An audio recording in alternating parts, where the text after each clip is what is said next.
welcome. Find yourself a comfortable position.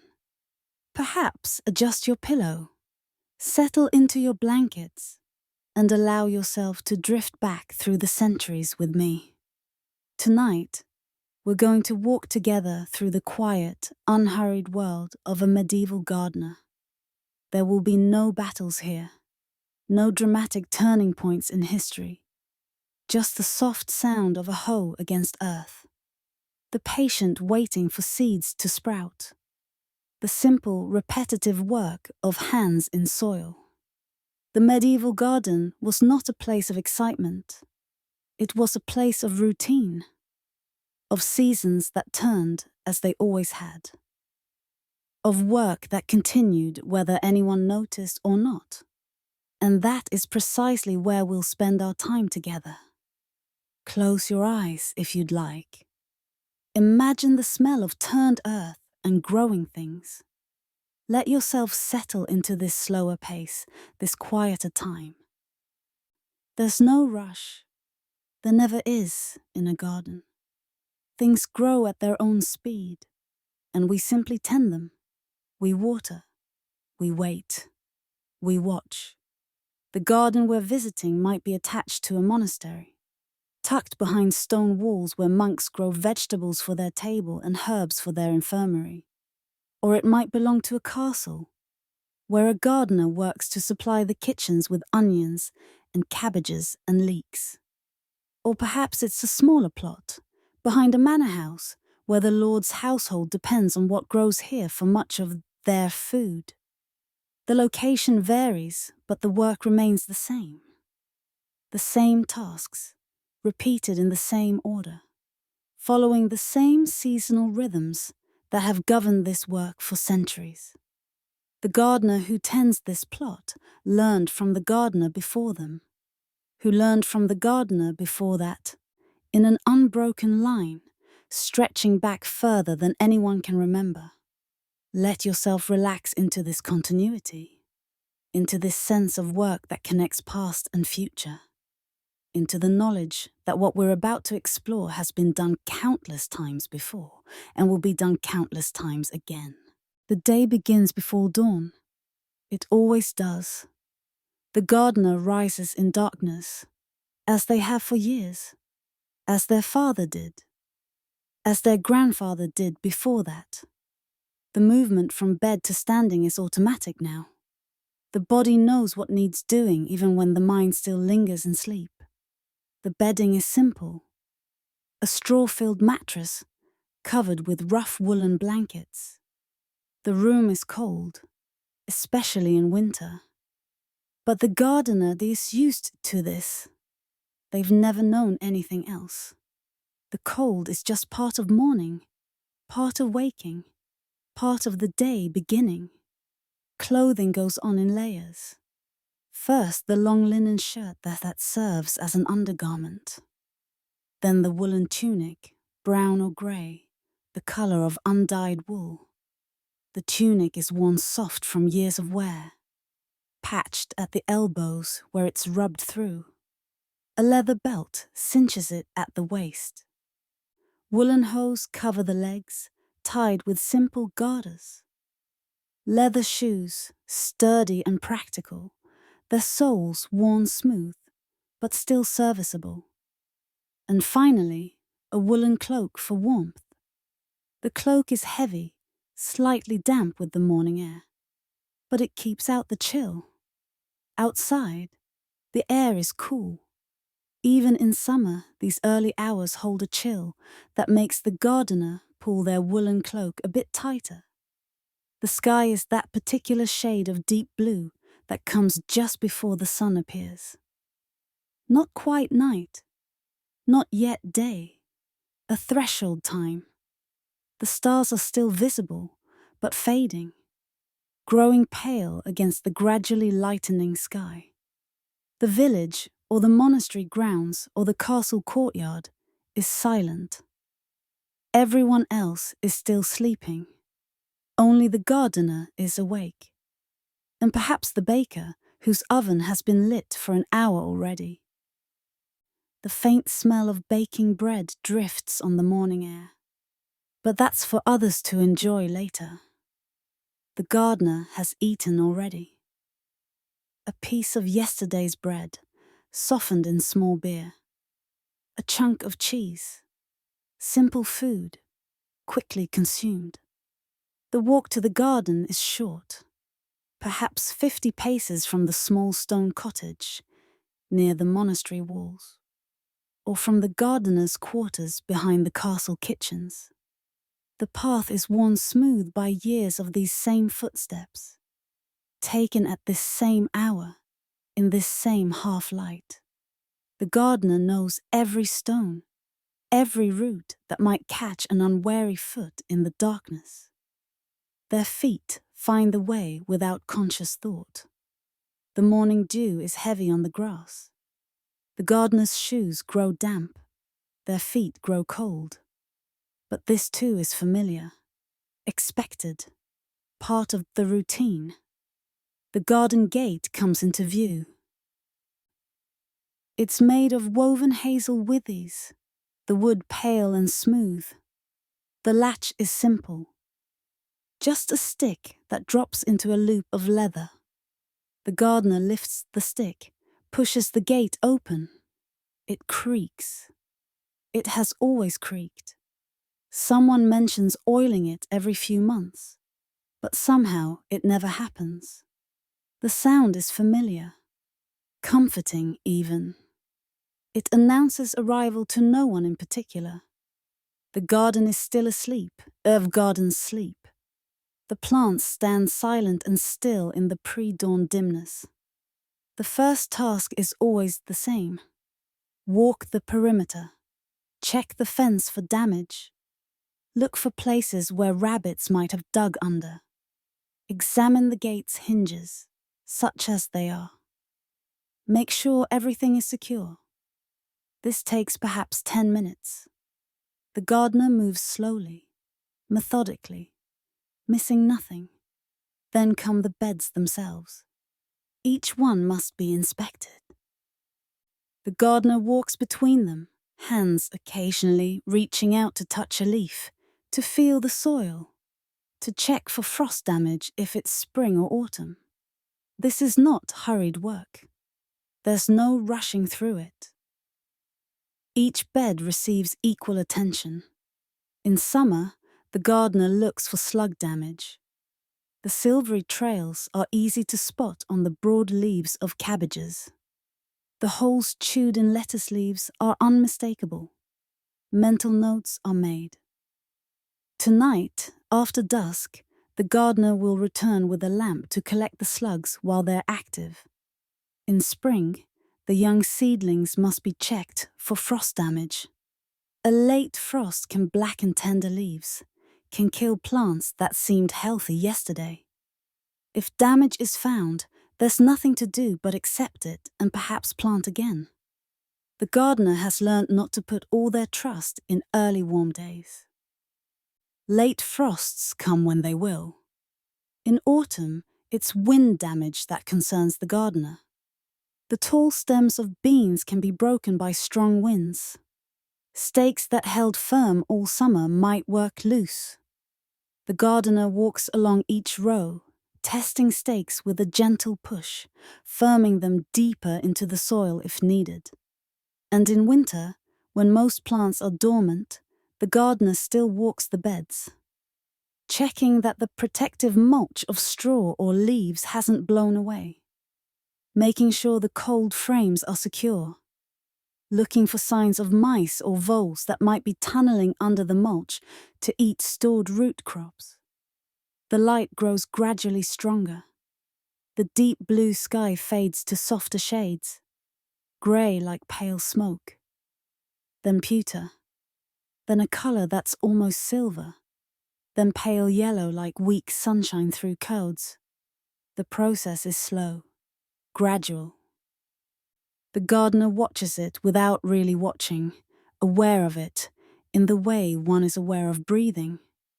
Then finally, the first ray of direct sunlight touches the top of the eastern wall. The stone, which was cold and grey in the dimness, suddenly glows warm and golden. The gardener pauses in their work to feel this warmth on their face. Just for a moment. The sun is low enough that it shines directly into their eyes, but they don't look away. The warmth is pleasant after the cool darkness of the morning. Then back to work. There's always work. Water needs carrying. The well is 30 paces from the garden gate. 30 paces there, 30 paces back. In summer, this trip will be made many times. 10 times. 20 times, however many times it takes. In spring and autumn, less often. Perhaps 5 times. Perhaps 7. In winter, hardly at all. Frozen ground holds moisture. Dormant plants need little. The well is stone-lined. Its opening about waist-high. A wooden windlass spans the opening. A rope wound around it. A bucket hanging from the rope. The gardener turns the handle, releasing the rope, listening to the bucket descend, the sound of it hitting the water far below. A splash. Then the bucket sinks, fills. The rope goes slack. The gardener begins to wind it up again. The windlass creaks rhythmically. The rope passes through the gardener's hands, rough hemp that's slick with moisture and algae. The bucket appears, dripping, sloshing.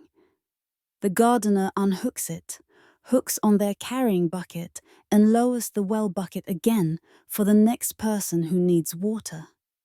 Their own bucket is wooden, bound with iron hoops. The handle is worn smooth from years of hands gripping it. The bucket holds perhaps 3 gallons. When full, it's heavy. The gardener has carried this bucket, or others like it, for so many years that their shoulders have shaped themselves to the work.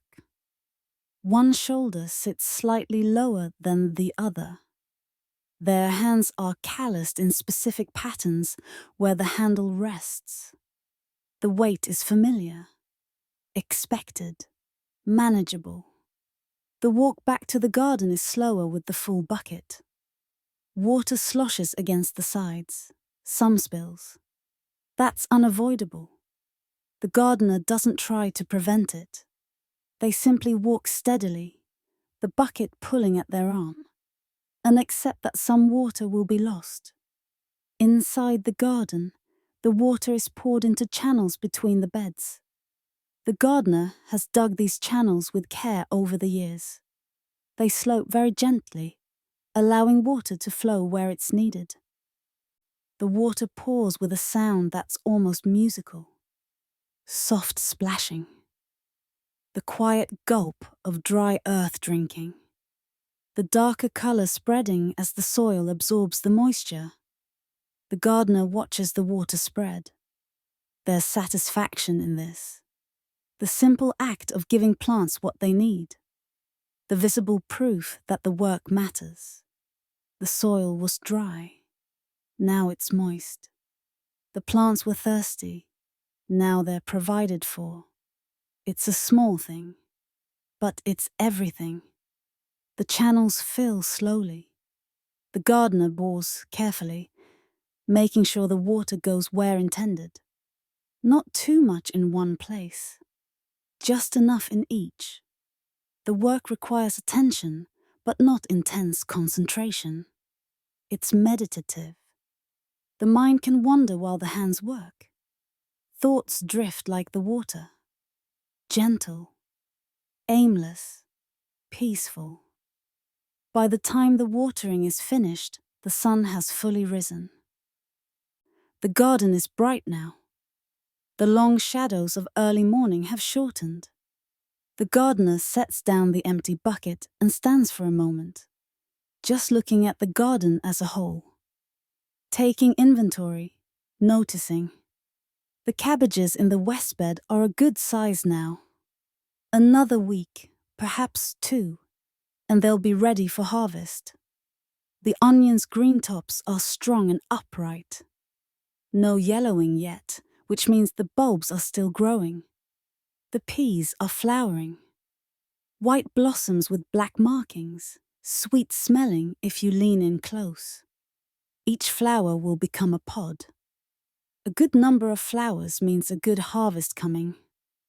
The beans are slower this year than last. The gardener has noticed this. It's been cooler, more cloudy. Beans like heat and sun. They'll catch up if the weather improves. If not, the harvest will be smaller.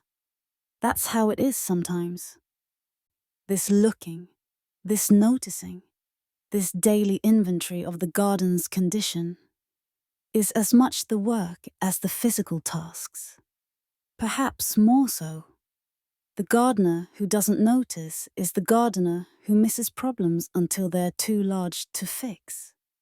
The gardener who pays attention sees the aphids when they first appear, not after they've multiplied into an infestation. Sees the cabbage white butterfly laying eggs, not the caterpillars after they've eaten half the crop. Sees the soil drying out before the plants begin to wilt. So the gardener looks and sees and notes and plans what will need doing tomorrow and the day after and the day after that. By the time this first round of morning work is finished, perhaps an hour has passed since the gardener first opened the garden gate. An hour of quiet work, of routine tasks done with care, of attention paid and observations made. Other people are awake now. The sounds of the day beginning drift over the garden walls. Voices, footsteps, the clang of the monastery bell calling the monks to prayer, or the bustle of the castle kitchen preparing the morning meal. But in the garden, the pace remains slow, steady, unhurried. The gardener collects their tools for the next task, or perhaps sits for a moment on the stone bench near the herb garden. Just breathing, just being, just present in this quiet space where things grow at their own pace and hurry has no place. The medieval gardener does not have a printed calendar. They don't need one. The year is written in the plants themselves, in the angle of sunlight, in the temperature of morning air, in the behavior of birds and insects, in signs that repeat with absolute reliability, generation after generation. This knowledge is not learned from books. Most gardeners cannot read. Even if they could, there are no books on gardening available to them. Instead, the knowledge comes from doing, from years of watching, from paying attention, from the teaching of older gardeners who learned the same way. Let's walk through this calendar slowly. Let's feel the way one season becomes another, the way the garden transforms in its patient, unhurried way. Winter is a time of rest, but not of emptiness. Even now, there is work. Different work. Slower work. But necessary work nonetheless. The winter garden is quiet in a way that summer's garden never is. Most beds lie dormant beneath a covering of the straw or dead leaves. The soil is hard, sometimes frozen. The air is cold enough to hurt the lungs when breathing deeply. The gardener's breath makes clouds in the air. But even in this dormancy, some plants grow. Kale stands in its rows, its dark green leaves curled and crimped, made sweeter by frost. The cold converts the plant's starches to sugars, a survival mechanism that the gardener benefits from. Winter kale is the best kale, tender and mild. Onions sleep beneath the earth, their green tops long since withered away. They're invisible now, but the gardener knows exactly where each one is, has them marked in memory if not on paper. Come spring, Those who survive the winter will send up green shoots. Most will be eaten. A few will be left to flower and produce seeds. Leeks stand tall in their trenches, unbothered by cold. Snow can fall on them and they simply wait until it melts. The gardener digs them as needed through winter, using a mattock to break through frozen soil if necessary. Each leek is a small victory against winter's scarcity. Parsnips too remain in the ground. They're sweeter after frost, like kale. The cold improves them. So the gardener leaves them where they are, digging them one at a time when needed. A few will be left until spring, when they'll send up flower stalks and produce seeds for future years. The winter work is different, slower, more contemplative. The gardener spends time on tasks that summer's urgency doesn't allow. Fences need repair, sure. The wattle panels that keep out rabbits and chickens are woven from hazel withies. These are long, flexible branches that can be bent and woven like basket material. But over the course of a year, some withies break. Some work loose. The fence develops gaps. So the gardener, on a winter day when the sun is shining and the wind isn't too bitter, sets to reweaving damaged sections. The hazel withies were cut the previous winter and stored to dry. Green hazel is flexible.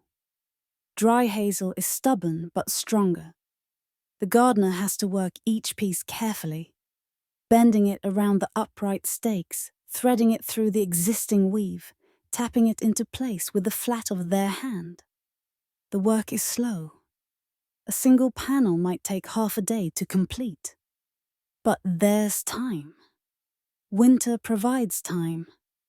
The gardener's hands grow cold despite the work, despite the movement.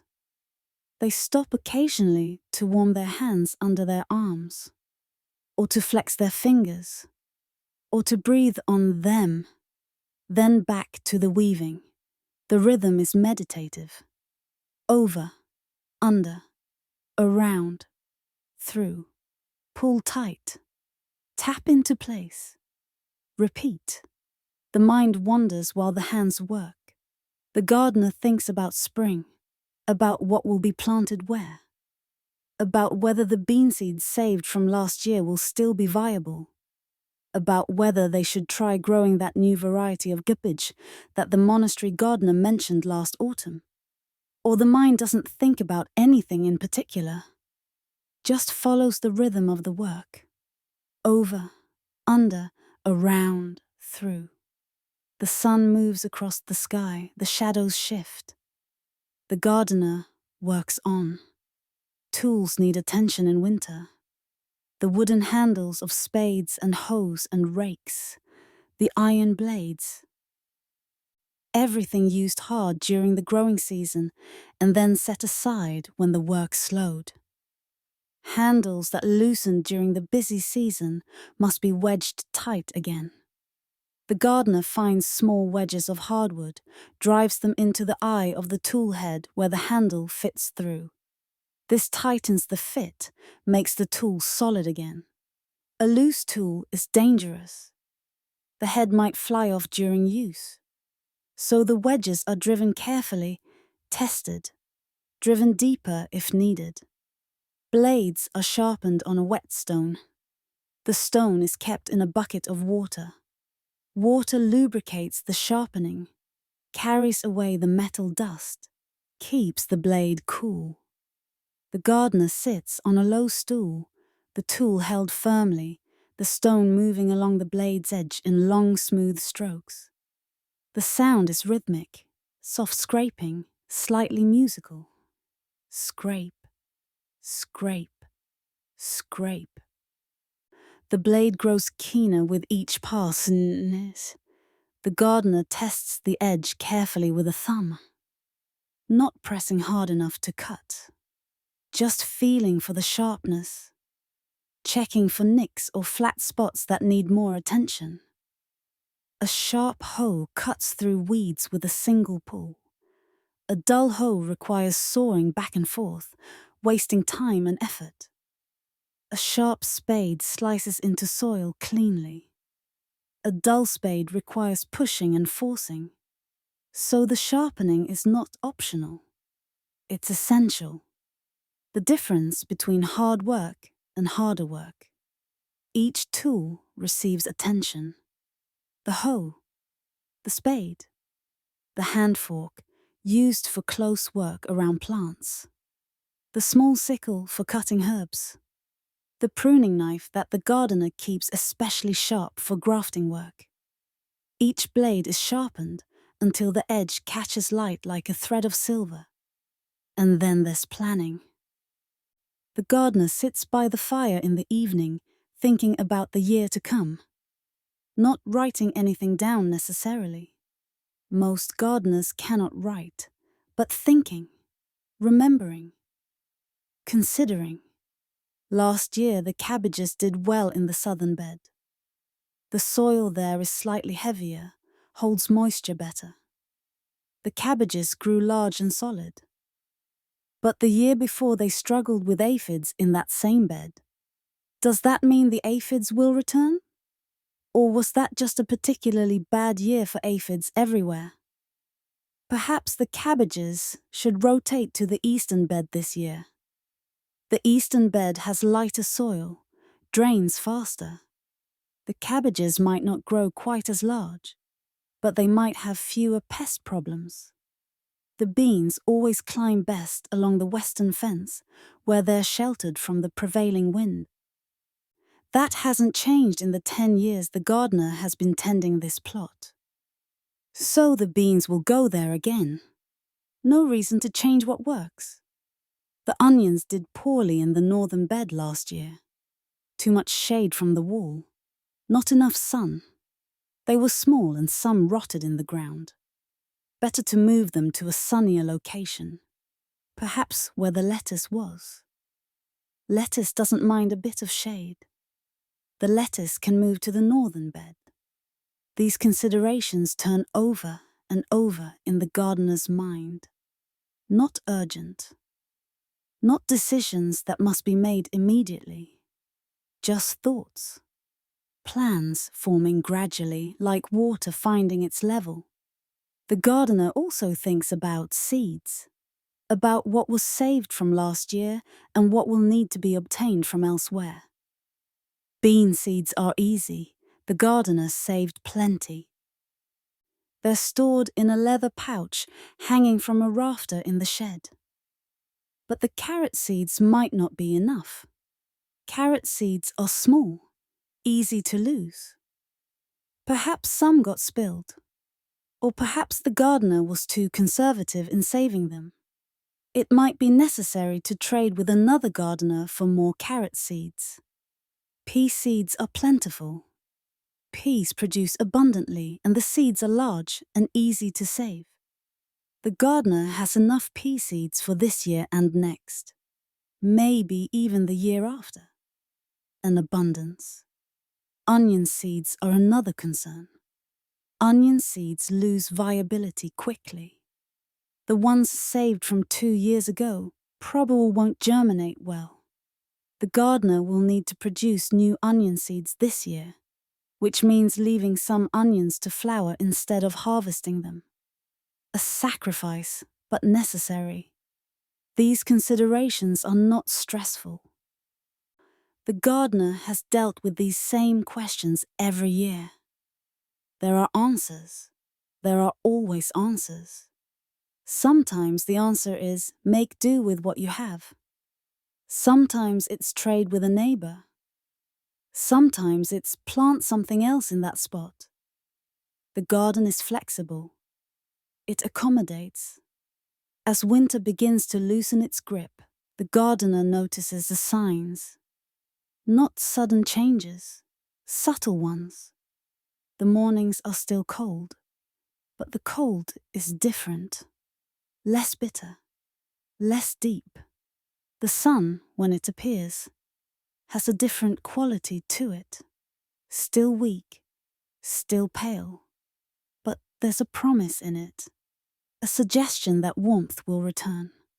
The blackbirds begin to sing a bit earlier each morning. Their song is still winter's song, subdued and quiet, but it's there.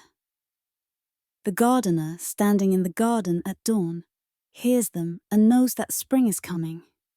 Not today, not this week, but coming. The angle of the sunlight shifts perceptibly. Anyone who pays attention notices this. The sun rises slightly further north each day, sets slightly further north. The days lengthen by minutes at first, then by larger increments. The garden receives more light. The plants that have been resting begin to stir invisibly beneath the ground. The soil, when the gardener kneels and presses a hand against it, feels different. Less frozen, less resistant. There's a slight give to it, a suggestion that it might, with effort, be worked. Not yet, but soon. This is when the very first preparations for spring begin. Not in a rush, there's no urgency yet. But small tasks present themselves. The cold frame that protects early seedlings needs cleaning. Over winter, it's accumulated debris. Dead leaves blown against it. Dust and dirt on the glass. The gardener removes the glass lid carefully, carries it to a water barrel, washes it with a cloth. The glass is old, slightly wavy, but mostly clear. Clean glass lets through more light. More light means stronger seedlings. The wooden frame itself is inspected. The joints are checked for looseness. The wood is checked for rot. Everything is sound. The frame has been here for years, will be here for years more. Wooden flats for starting seeds need checking. These are shallow boxes, perhaps 3 inches deep, used to start small seedlings before transplanting them. Some might have developed cracks over winter.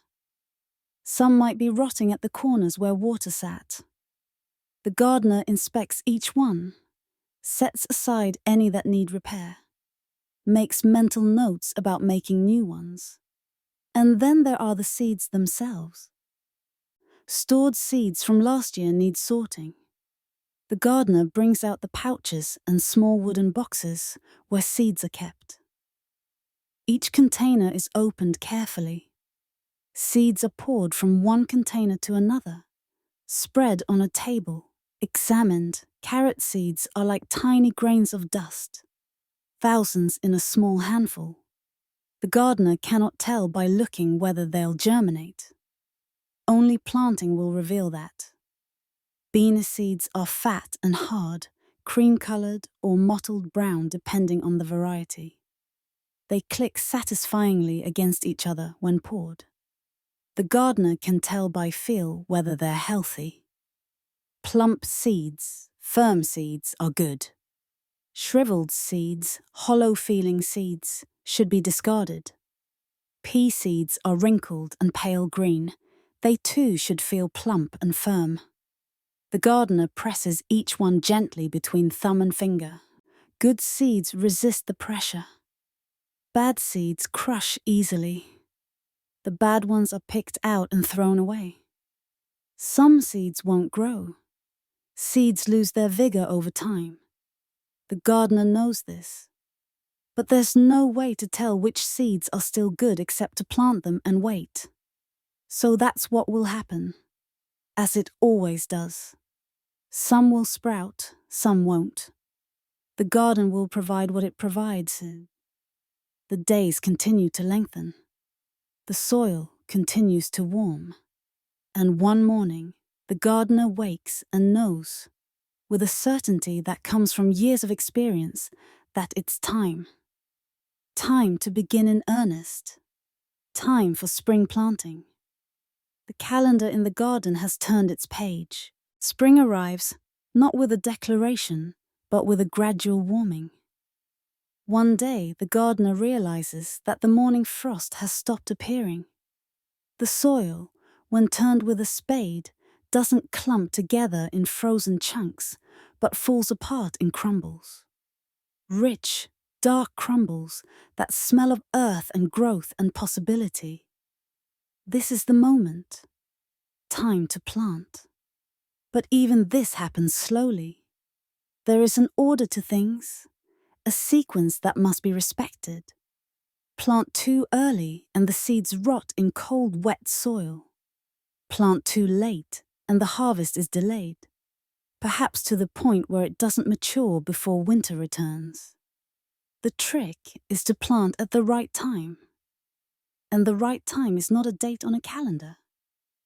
It's a feeling, a knowledge, a certainty that comes from reading the signs the garden provides. The gardener walks through the beds, testing the soil. A handful is picked up, squeezed in the fist, then released. If it stays in a ball, it's too wet. If it crumbles and falls apart, it's ready. The gardener does this in several places, checking different beds. Some beds dry faster than others. The southern bed always dries first, being slightly raised and in full sun. The northern bed takes longer, being flatter and partly shaded. First come the hardy seeds, the ones that can tolerate cold, that even prefer it to some degree. Peas and broad beans. These are the first crops to go in. They'll germinate in cool soil. They'll grow slowly but steadily through the last weeks of early spring. By the time summer arrives, they'll be producing. The pea bed is on the western side of the garden, where a fence provides support for climbing. The gardener carries a hoe and a small sack of pea seeds. The bed was prepared last autumn, manured and dug over. Now it just needs surface preparation. The hoe scrapes across the bed, breaking up any small clods, smoothing the surface to a fine tilth. Then the gardener creates trenches. The hoe is pulled backward along a straight line, creating a shallow groove about 2 inches deep. The gardener uses no string, no measuring stick. The line is straight because the gardener has done this hundreds of times. Their body knows where straight is. Their eye can see it. The trench runs the length of the bed. Perhaps 15 feet. Perhaps 20. At the end of the bed, the gardener steps to the side, measures roughly 12 inches and pulls another trench parallel to the first. Then another and another. The work is rhythmic. Pull the hoe. Step to the side. Pull the hoe. Step to the side. The trenches multiply slowly. When the trenches are ready, the planting begins. The gardener opens the sack of pea seeds. These are wrinkled seeds, pale green, small enough that perhaps 30 fit in a palm. The gardener takes a handful and begins working along the first trench. The seeds are sown thickly, 1 every inch or so, just dropped into the trench from a height of a few inches. The gardener moves backward along the trench, their hand moving with automatic precision. Drop, step, drop, step, drop, step. The row fills with seeds. At the end of the row, the gardener turns and begins covering the seeds. This is done by hand, pulling soil back over the trench with light scraping motions. The seeds are covered with perhaps an inch of soil, not deep. Peas don't need to be planted deep, just covered enough to protect them from birds. Then the soil is tamped down. The gardener walks along the row, placing feet carefully on either side of where the seeds lie, pressing down gently. This firms the soil, ensures good contact between seed and earth. Good contact means moisture can reach the seeds. Moisture means germination. The work continues. Second row, third row, fourth row. The gardener's back begins to ache from the bent-over position. They straighten occasionally, pressing hands to the small of their back, stretching. Then back to work. Drop, step, cover, tamp, drop, step, cover, tamp. There's a meditation in repetitive work. The mind can wander, can think about other things, or can think about nothing in particular. Just follow the rhythm of the body. Just be present in the work. The sun warm on the back, the soil dark under the hands, the seeds small and promising in the palm. By the time the pea bed is planted, perhaps 2 hours have passed. The gardener stands at the edge of the bed, looking at their work. To anyone else, it's just a bed of empty soil. But the gardener sees differently, sees the future, sees the green shoots that will appear in a week or 10 days, sees the climbing vines that will cover the fence by early summer, sees the fat pods that will be picked and shelled, sees months into the future, because that's what planting is. An act of faith, of trust that the future will come and the seeds will grow. The broad beans go in next. These are planted in a different bed. The eastern one, where they'll catch the morning sun. Broad beans are larger than peas, larger seeds, larger plants, larger pods. They need more space. The process is similar, but different. The trenches are wider, deeper, 3 inches instead of 2. The beans are spaced further apart, 4 inches rather than 1. The gardener makes a hole with a finger, drops in a bean, covers it, moves on. The work is slower because each seed requires individual attention, but the principle is the same. Plant, cover, tamp, trust. Between the rows, the gardener stretches string from small wooden stakes. When the peas germinate and begin their climbing, they'll need support. Without support, they'll flop on the ground, be eaten by slugs, rot in wet weather. With support, they'll climb upward, stay dry, produce abundantly. The support is provided by hazel sticks.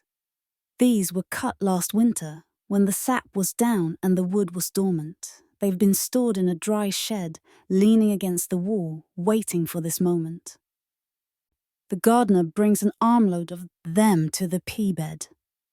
Each stick is perhaps 5 feet long, thumb thick at the base, tapering to a point at the top. The gardener pushes the sticks into the earth beside the planted rows, angling them slightly inward. The sticks are placed close together, creating a forest of support. The peas, as they grow, will weave themselves through these sticks, using their tendrils to grip and climb. The work is precise but not rushed.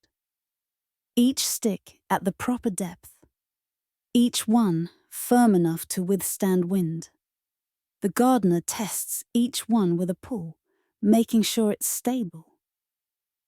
A stick that comes loose during a storm can bring down several plants with it. The day wears on. The sun climbs higher, grows warmer. The gardener sheds their heavy cloak, working now in just tunic and hose. Sweat dampens their back despite the cool air. The work is physical, real, satisfying. Next come the onions, or rather the onion sets. These are small bulbs, each no bigger than a marble, saved from last year's crop specifically for this purpose.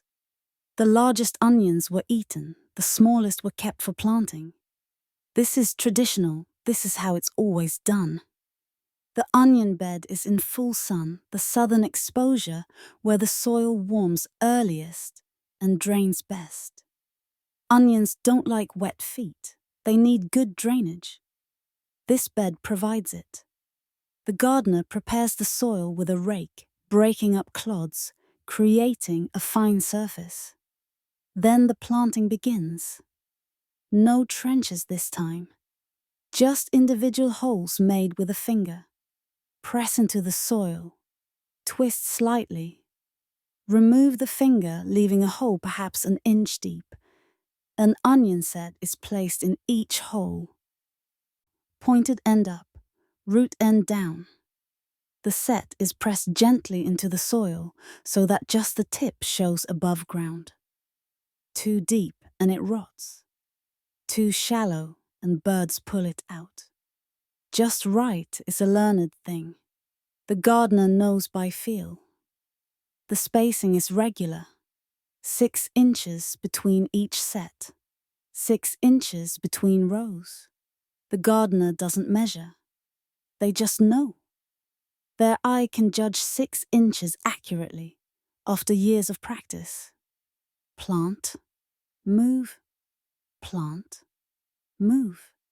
The bed fills slowly with onion sets, their pointed tips just visible.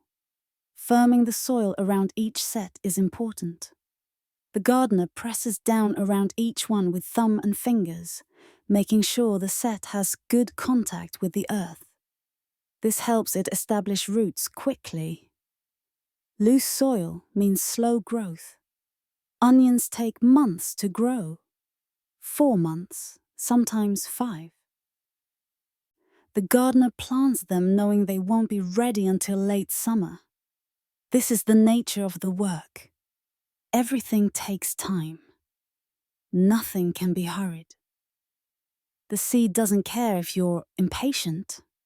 It grows at its own pace, which is the pace that's right for it. In between these tasks, there are other things to notice. Life returning to the garden. A robin has built a nest in the espaliered apple tree against the south wall. The tree is trained flat against the stone, its branches spread like a fan. The robin has found a perfect spot in the crotch of 2 branches. The gardener sees her flying in and out, carrying bits of grass and moss and spiderweb. The nest grows slowly, just as everything here grows slowly. The gardener doesn't disturb her. Birds eat insects. Caterpillars, beetles, aphids. The garden needs birds. The robin is welcome to nest here. Her presence is a gift, not an inconvenience. Earthworms appear as the soil is turned. Fat pink worms, startled by the sudden light, burrowing quickly back into the earth. The gardener is pleased to see them. Worms are proof of healthy soil. They tunnel through the earth, aerating it, mixing it, processing organic matter. A garden with many worms is a productive garden. Butterflies begin to appear. Pale yellow ones, small white ones. They flutter over the beds, landing on early flowers in the herb garden. The gardener watches them with mixed feelings. Butterflies are beautiful, but some of them lay eggs that become caterpillars that eat crops. The white ones especially. They're cabbage whites. Their caterpillars will strip cabbage leaves to the veins if left unchecked. But that's a problem for later. For now, they're just butterflies dancing in the spring sun. Weeks pass. The pace of the garden is slow. Days blend together. Each morning the gardener rises, walks to the garden, checks on progress. At first, there's nothing to see, just beds of empty soil. But the gardener is patient, has learned patience from years of this work. Then one morning, there's a change. A few green shoots have appeared in the pea bed. tiny green fingers pushing up through the soil. The gardener kneels to look closely. Each shoot has 2 small leaves, rounded and perfect. The transformation from seed to plant has begun. Over the next days, more shoots appear. Then suddenly the whole row is green with new growth. The pea plants grow quickly in the cool spring weather. Each plant sends out its first true leaves, then more, then tendrils. Delicate curling tendrils that wave gently in the air, searching. The tendrils find the hazel sticks. When a tendril touches the wood, it begins to coil around it. The grip is surprisingly strong for something so delicate. Within hours, the tendril has wrapped itself several times around the stick, anchoring the plant. The plant can now climb. The gardener checks them each morning, not because anything needs doing, just to see, just to witness this reliable miracle of growth. The miracle that happens every year, has happened every year for as long as humans have been planting seeds. And yet it never stops being remarkable, never stops being worth paying attention to. The broad beans germinate more slowly. Their shoots are thicker, sturdier.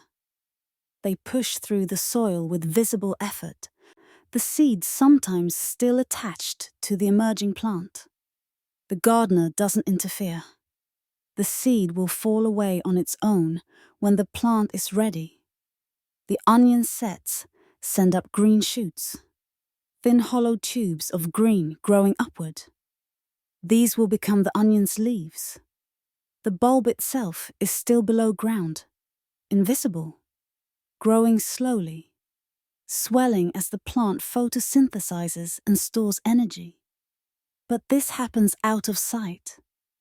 The gardener trusts that it's happening, has seen it happen countless times before. Spring progresses. More seeds are planted. Carrots, parsnips, lettuce, herbs, each in their proper time, each in their proper place. The gardener works steadily through the list of tasks that spring requires. There's no written list. The list is in the gardener's head, in their bones. It's a list learned over years, internalized completely. In one corner of the garden, near the southern wall where the sun lingers longest, the herbs grow. This section is smaller than the vegetable beds, perhaps 10 feet by 10 feet. But it's no less important. This is the gardener's pharmacy and pantry both. Each plant has its purpose. Some for healing, some for flavor, some for both, some for keeping moths out of stored clothing, some for strewing on floors to freshen the air, some for washing the body, some for washing wounds. Let's walk slowly through this herb garden. Let's look at each plant with the attention the medieval gardener would give them. Let's understand not just what grows here, but why and how it's used. The herbs are arranged not randomly, but according to a logic that makes sense to the gardener. The tallest plants are at the back, against the wall. The shorter ones at the front. Plants that like similar conditions are grouped together. Mediterranean herbs that prefer dry soil in one area. Moisture-loving herbs in another. The arrangement is both practical and pleasing to the eye. Lavender grows in several rounded bushes, their stems woody at the base, their leaves grey-green and covered in fine hairs. The gardener brushes a hand across the tops of the plants in passing, and the scent releases into the air. Clean, sharp, complex. Slightly sweet, but also slightly medicinal. Calming to the mind somehow. Lavender is for many things. The flowers, when dried, are sewn into small cloth bags and placed among stored linens. They discourage moths and give the linens a pleasant scent. A tea made from lavender flowers eases headaches, particularly the kind that come with tension and worry. The flowers can be added to bathwater for a calming soak. And lavender is used in salves for burns and wounds, helping them heal cleanly. The gardener has tended these lavender plants for years. They're old now, well established. Each spring they put out new growth. Each summer they flower profusely. The flowers are cut on a dry morning in midsummer, when the blooms are fully open but haven't yet started to fade. The stems are cut long, gathered in bunches, tied with string, and hung upside down in a dark, airy place to dry. The still room, usually, or sometimes the shed, wherever air can circulate but direct sunlight doesn't reach. Direct sun bleaches the flowers and drives off their essential oils. Drying takes about 2 weeks. The gardener checks the bunches regularly, feeling the flowers to see if they've become crisp and dry. When they're ready, the flowers are stripped from the stems and stored in cloth bags or wooden boxes. The stems themselves can be thrown on the fire. They burn with a sweet smoke. Beside the lavender, rosemary climbs up the warm stone wall. It's a Mediterranean plant, native to hot, dry hillsides near the sea. It prefers warmth and sun. Against this south-facing wall it thrives. The wall absorbs heat during the day and radiates it at night, creating a microclimate that the rosemary appreciates. The gardener pinches off a sprig, crushing it between fingers to release the scent. Piney, resinous, intense. Rosemary for memory, the old saying goes. Students preparing for examinations wear sprigs of rosemary in their hair. Whether this actually helps with memory, the gardener doesn't know. But the tradition persists. More practically, rosemary is used extensively in cooking. It's especially good with roasted meat. Lamb rubbed with rosemary and garlic. Chicken with rosemary and lemon. The flavor is strong, so a little goes a long way. The gardener supplies the kitchen with fresh rosemary year-round. Even in winter, the plant stays green and can be harvested. Rosemary is also used for washing hair. A rinse made from boiling rosemary in water makes dark hair shiny and is said to prevent premature graying. The gardener's mother used rosemary rinse. Her hair stayed dark well into her later years. Coincidence or cause? Impossible to say. But the tradition continues.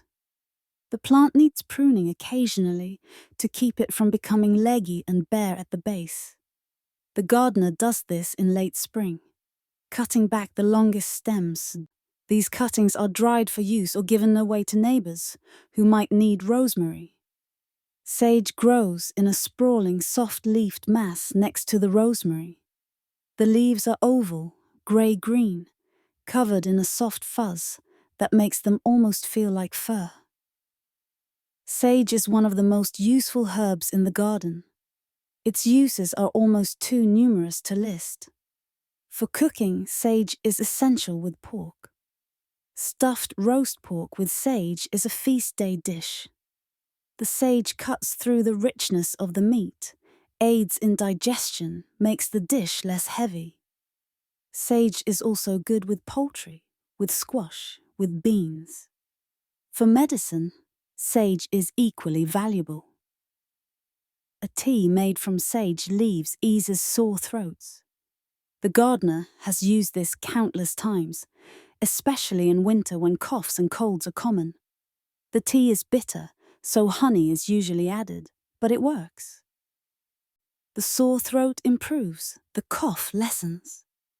Sage is also used for washing mouths and gums. A strong infusion of sage, used as a rinse, keeps the teeth clean and the gums healthy. This is important in a time when dental care is limited. Many people lose teeth young from decay and gum disease. Sage rinse helps prevent this, or at least delays it. The gardener harvests sage regularly, cutting entire stems and hanging them in bunches to dry. The drying is quick, just a few days. The leaves can then be stripped from the stems and stored. Dried sage is actually stronger in flavor than fresh. A little goes a long way. The mint, however, is kept in a large clay pot sunk into the ground. This is an important detail. The gardener learned years ago what happens when mint is allowed to grow freely in a bed. It spreads. It sends out runners underground. It pops up everywhere. It invades neighboring plants. It takes over. So the pot contains it. The pot is buried in the ground, so the mint's roots stay cool and moist. But the pot prevents the runners from spreading. The plant doesn't seem to mind this confinement. It grows thick and healthy, sending up its square stems and pairs of toothed leaves. The stems are distinctly square when rolled between thumb and finger. All plants in the mint family have square stems. It's a reliable identifying feature. Mint is used for digestion. After a rich meal, a cup of mint tea settles the stomach, prevents the uncomfortable fullness that comes from overeating. Mint is added to spring lamb when it's roasted or boiled. The combination of mint and lamb is traditional.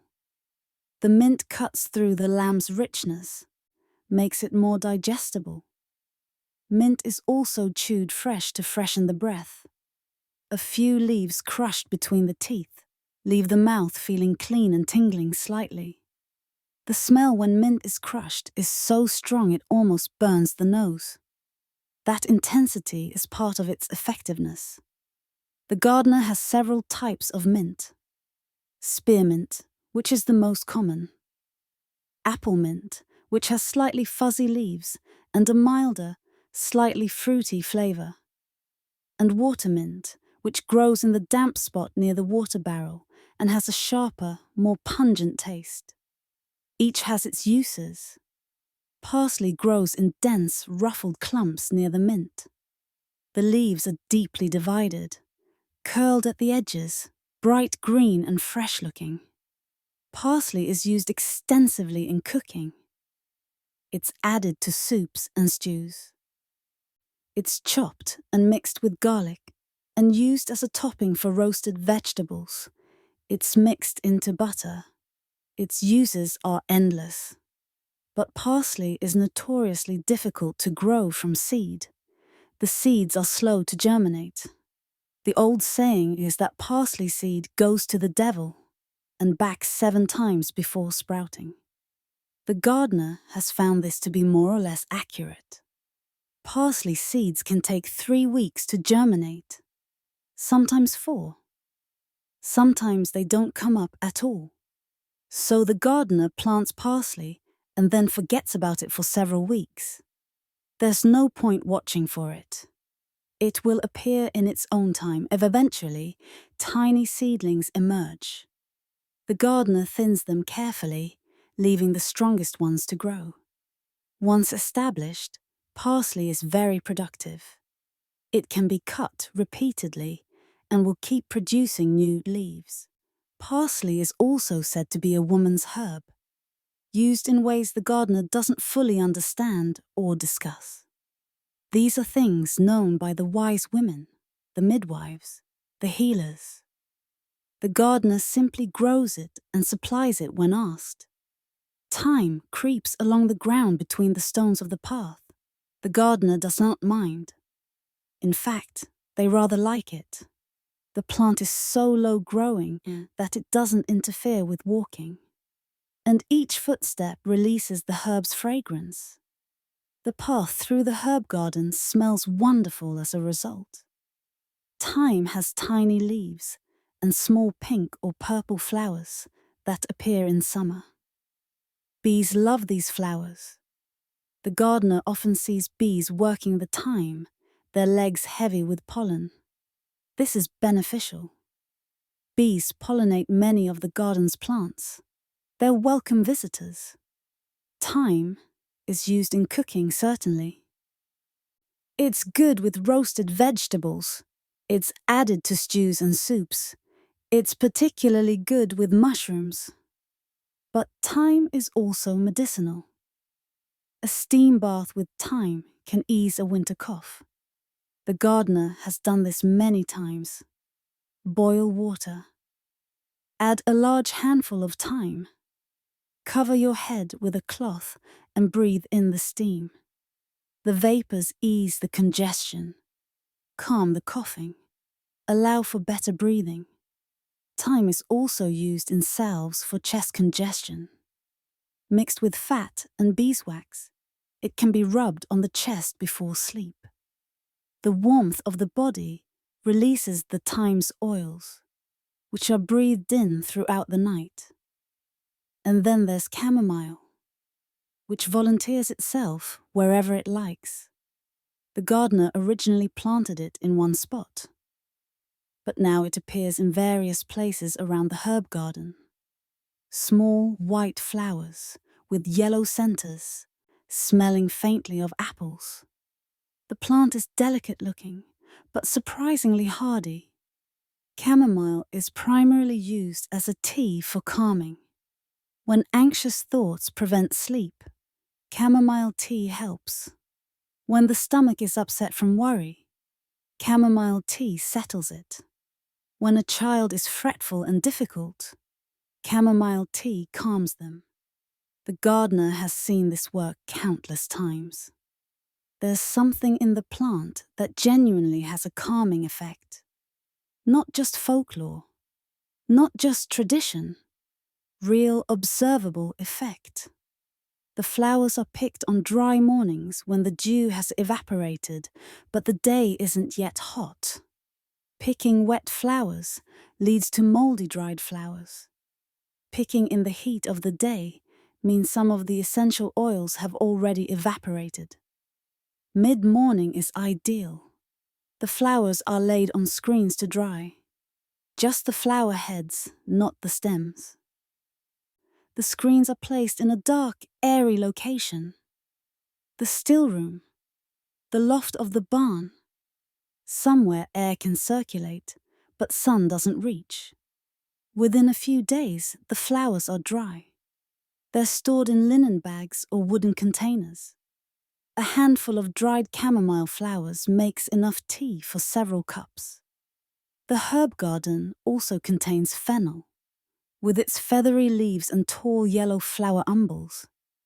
Dill, similar in appearance, but with a different flavor. Borage, with its beautiful blue star-shaped flowers that taste faintly of cucumber.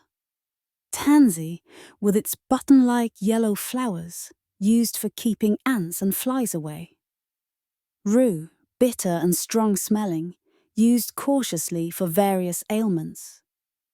Wormwood, even more bitter, used to expel intestinal parasites. Each plant has its place, its purpose, its uses. The gardener knows all of this, not from books, but from doing. From years of growing these plants, harvesting them, using them, seeing what works and what doesn't. The knowledge is in their hands as much as their mind. When they reach for an herb, they don't have to think about which one they need. Their hand goes to the right plant automatically. The knowledge is embodied, internalized completely. This herb garden is a library of practical knowledge, a pharmacy that grows itself, a pantry that replenishes itself each year. It's as essential to the household as the vegetable beds, perhaps more so.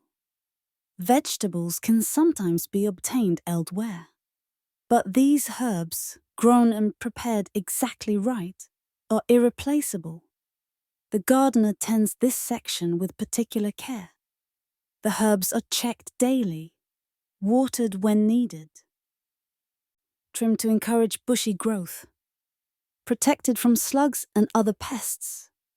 The relationship between gardener and herb garden is one of deep mutual benefit.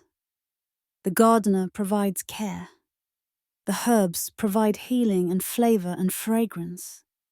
An exchange that's worked for centuries and will work for centuries more. By midsummer, the garden is at its most abundant. Everything that was planted in spring has grown. The transformation is remarkable, though it happened so gradually that it was hard to notice day by day. But stepping back now, looking at the whole of the garden, the change is undeniable. Where there was bare soil, there is now green. Where there was emptiness, there is now life. The peas have climbed their supports and are heavy with pods. The plants have grown to the top of the hazel sticks, some even reaching beyond, sending tendrils into empty air searching for more to climb. The leaves are a healthy, deep green. The pods hang in clusters, some still flat and immature, others plump and full. The gardener picks them in the cool of early morning, when the dew is still on the leaves and the sun hasn't yet become hot. Morning is the best time for picking peas. They're crisp, full of moisture, sweeter. By afternoon, after hours in the sun, they become slightly limp and less flavorful. The picking is done carefully. The gardener moves along each row with a wicker basket hooked over one arm. The other hand reaches into the foliage, parting leaves, checking pods. The pods are judged by feel, not sight. A plump pod is ready. A thin pod needs more time. Experience has taught the gardener exactly what ready feels like. Each pod is snapped from its stem with a practiced twist. Pull too hard and you might damage the plant or pull off immature pods that are clustered nearby, too gentle and the pod doesn't come free. The right amount of pressure, applied at the right angle, and the pod separates cleanly. Snap. Into the basket. Reach for the next one. Snap. Into the basket. The work is rhythmic, meditative. The basket fills slowly. A full basket of pea pods is surprisingly heavy, perhaps 10 pounds, maybe 15. The gardener carries it back to the kitchen, where the pods will be shelled. Shelling peas is usually a communal activity. Several people sit together, each with a bowl, running their thumbs along the seam of each pod to split it open, pushing out the peas. The empty pods go to the pigs or chickens. Nothing is wasted. The shelling takes time. A basket of pods yields perhaps a third as much in peas, maybe less. But the peas are so sweet, so tender, that the effort is worthwhile. Some will be eaten immediately, boiled briefly, and dressed with butter. Some will be dried for winter storage, spread on screens in a warm, dry place until they're hard, then stored in sacks. Dried peas can be soaked and cooked through the winter months, providing protein and substance when fresh vegetables are scarce. Beans are beginning to flower now. First, the broad beans, with their distinctive white and black flowers that smell sweet, almost honey-like. The gardener sometimes pauses just to inhale their scent. The flowers are beautiful in a simple way. White petals with a black spot. Bees visit them constantly. The garden hums with bee activity in summer. The sound is pleasant, reassuring, a sign that all is well. Then the climbing beans, twining up the tripods of hazel sticks that the gardener arranged in their beds back in spring. These beans produce flowers that are white or scarlet depending on the variety. The scarlet-flowered beans are particularly beautiful. The flowers almost glow in the sunlight, like tiny flames climbing up the supports. Each flower will become a bean pod. The gardener knows to expect this, has seen it happen every year. The flower is pollinated, usually by bees. The flower fades and falls away. In its place, a tiny bean pod begins to grow. Over the course of days and weeks, the pod lengthens, swells, fills with seeds. Eventually, it will be ready to pick. But not yet. Now, they're just flowers. But flowers that promise abundance to come. Cabbages sit in their rows like small green kingdoms. The plants are enormous now, each one perhaps 2 feet across. The outer leaves are huge, spreading wide to catch the sun. Broad blue-green leaves with prominent white veins. The leaves protect the developing head at the center. Inside, hidden from view, the head forms, tight, dense, leaf layered upon leaf in a compact spiral. The gardener doesn't check the heads by cutting into them. That would ruin them.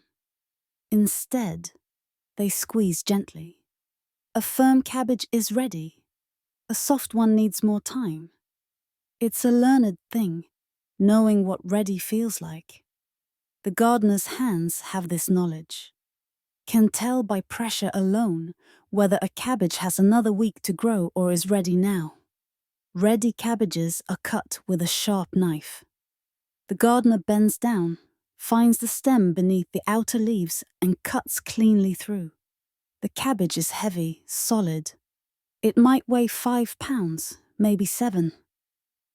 A good cabbage is a satisfying thing, substantial, real, a proof that the work mattered.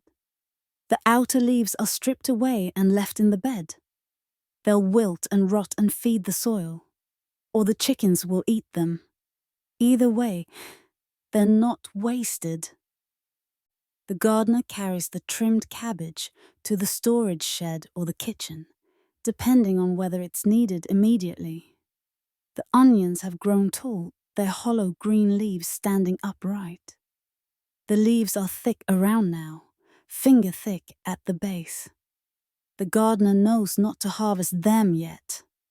The tops are still green, still actively growing. That means the bulb underground is still growing too. In late summer, those green tops will begin to yellow and fall over. That's the signal that the bulb has finished growing and is ready to pull. But not yet. Now they simply grow. The gardener waters them when the soil dries, weeds around them, and waits. Carrots are invisible. The most mysterious crop in the garden. Their feathery green tops show where they are, but the actual carrots are hidden beneath the soil. The gardener cannot see them, cannot check on their progress except by pulling one up, which destroys it.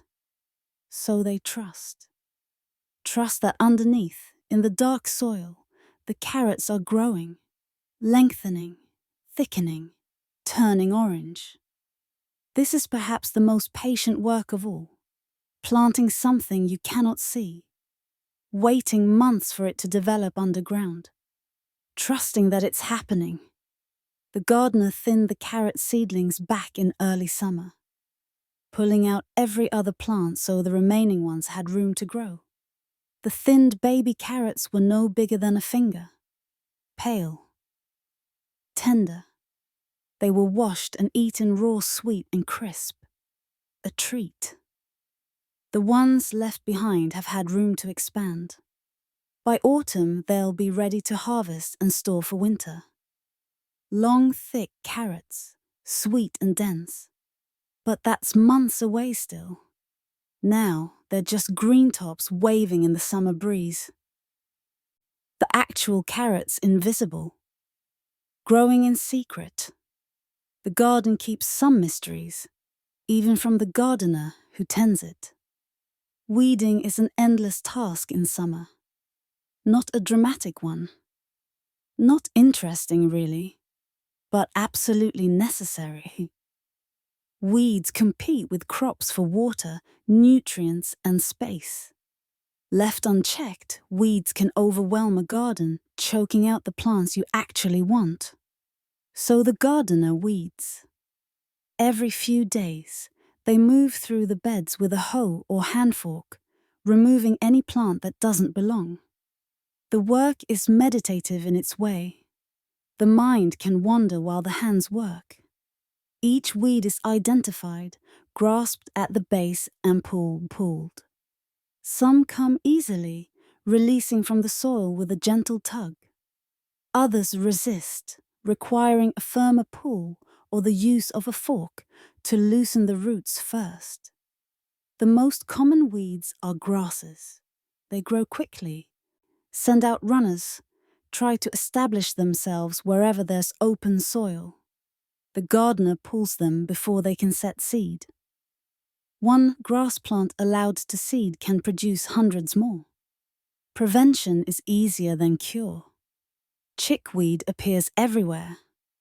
Low growing, with small white flowers and succulent stems. It's edible, actually. The gardener sometimes eats a bit while working, just chewing on the stems.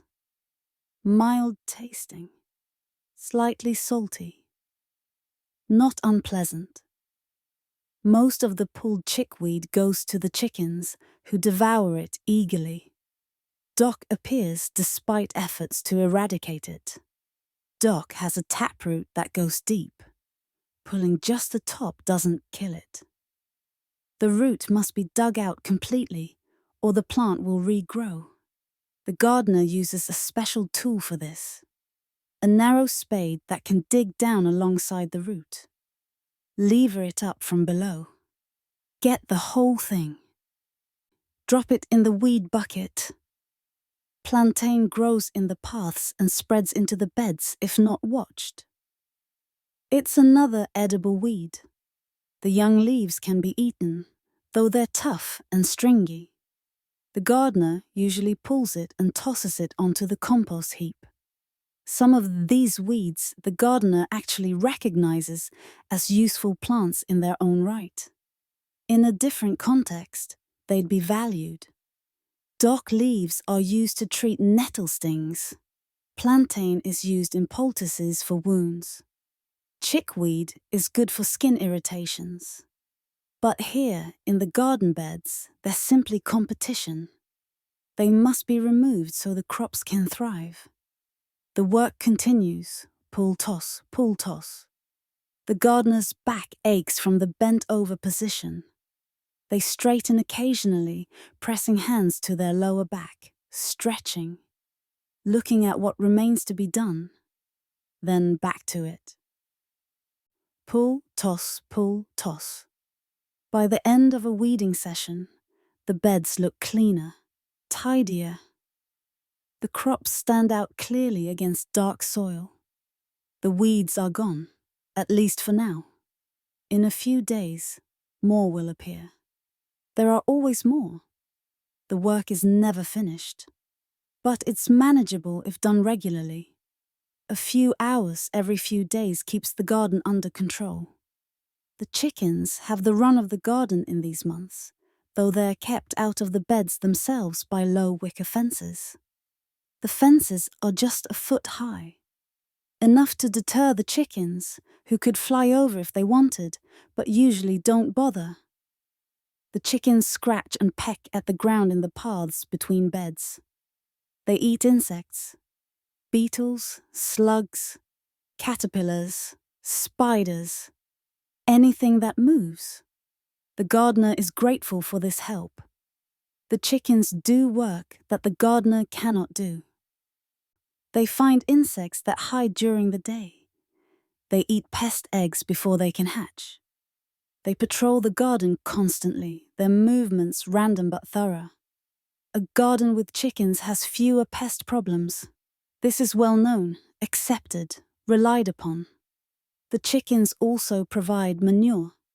Rich, nitrogen-heavy manure that's excellent for the garden. But it can't be applied fresh.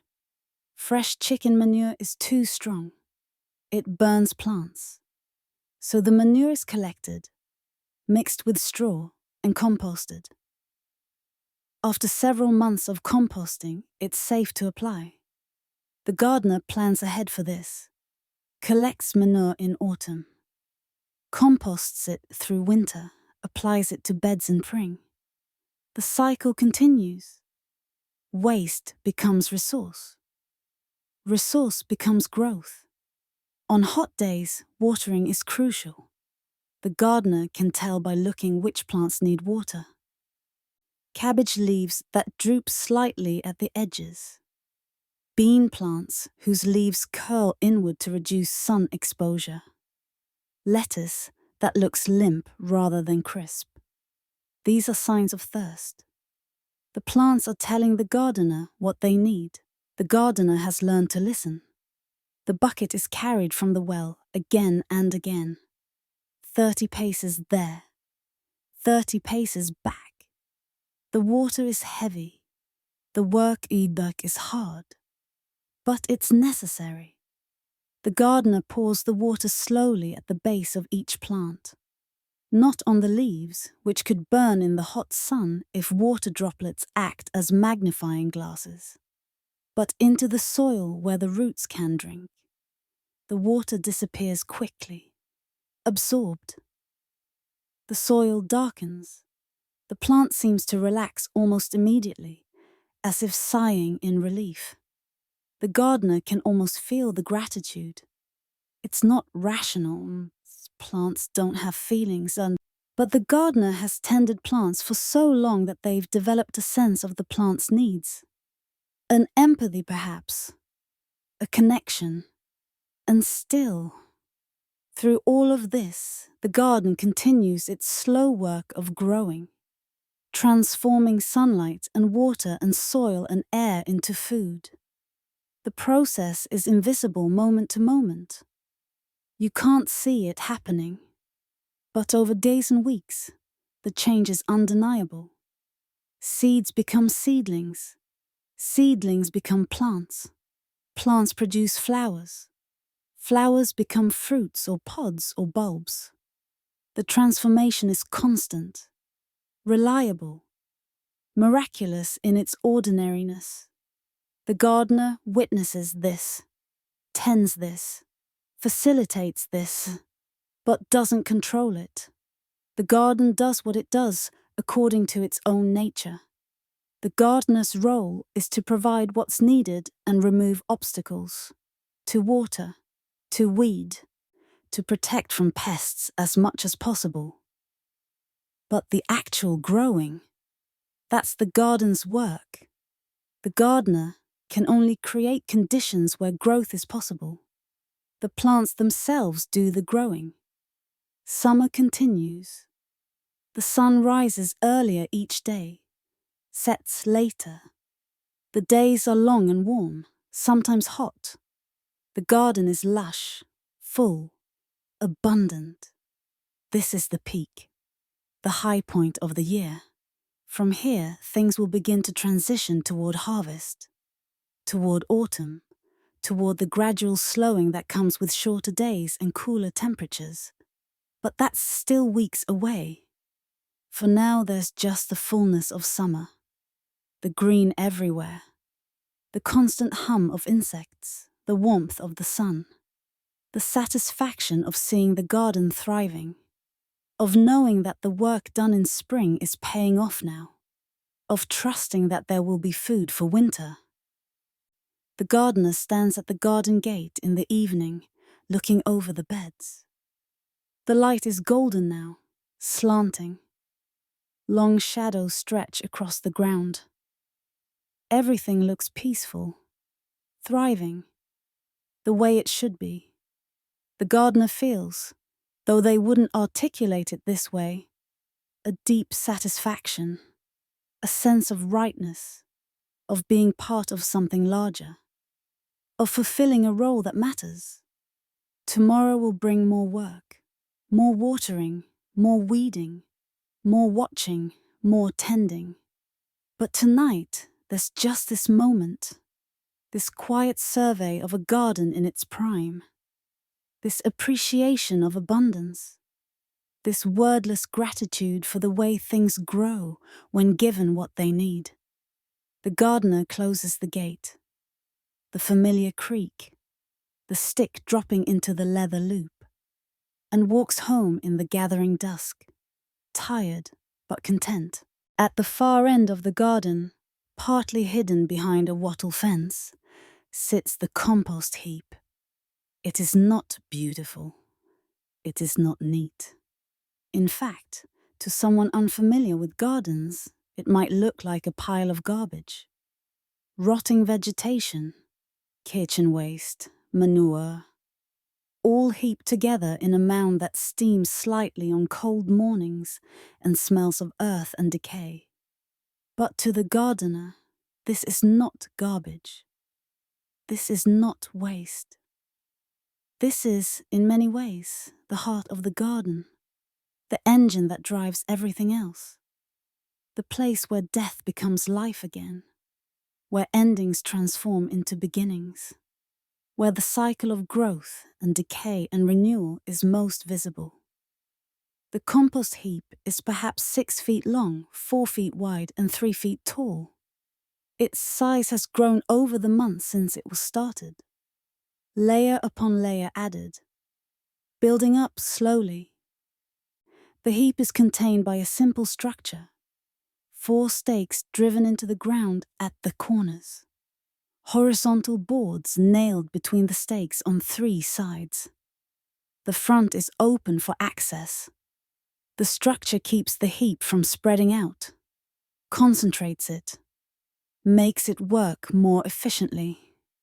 The gardener adds to this heap daily, sometimes multiple times a day.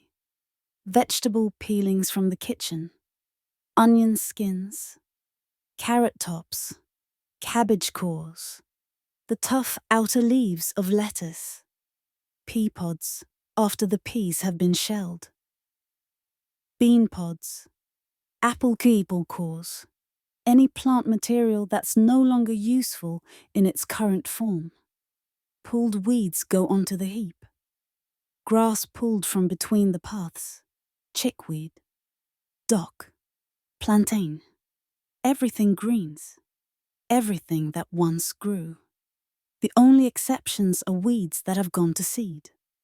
Those are burned. Putting seeded weeds on the compost heap is asking for trouble. The seeds survive composting. They germinate later when the finished compost is spread on the beds. Better to burn them and be done with it. Yellowed leaves that fall from plants. The lower leaves of cabbages that turn yellow as the plant matures. The leaves that pea plants shed as they age. The foliage of crops after harvest. When the peas finish producing, the entire plants are pulled up and added to the heap. When beans are done, same thing. The plants that gave so much are returned to the cycle. Plant stems after harvest. The stalks of onions after the bulbs are pulled. The root systems of lettuces that have bolted. The woody stems of herbs after they've been cut back. All of it goes onto the heap. The heap accepts everything. Chicken manure mixed with straw. This is collected weekly from the henhouse. The chickens roost on wooden bars at night. Their droppings fall onto straw, spread beneath. Once a week, the gardener rakes out this mixture and wheelbarrows it to the compost heap. Manure is rich in nitrogen, essential for good compost. The straw provides carbon. The mixture of the two creates balance. Sometimes kitchen ashes go onto the heap. Not coal ashes, which are useless, but wood ashes from the cooking fire. Ashes contain potash, which plants need. A light sprinkling of ashes mixed into the compost provides this mineral. Too much isn't good. Makes the compost too alkaline. But a little bit helps. All of this goes onto the heap, layer upon layer, building up slowly over months.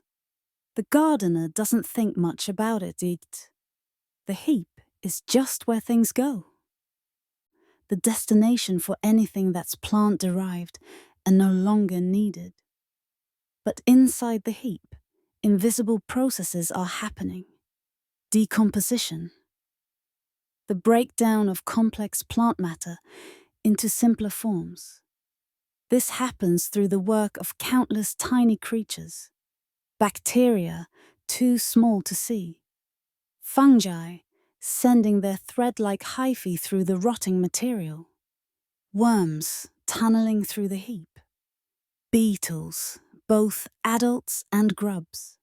Soulbugs, millipedes, springtails, an entire ecosystem devoted to the work of decay. These creatures eat the plant matter, digest it, break it down into simpler compounds. Their waste products, their dead bodies, everything becomes part of the transforming mass. What was structure becomes nutrition.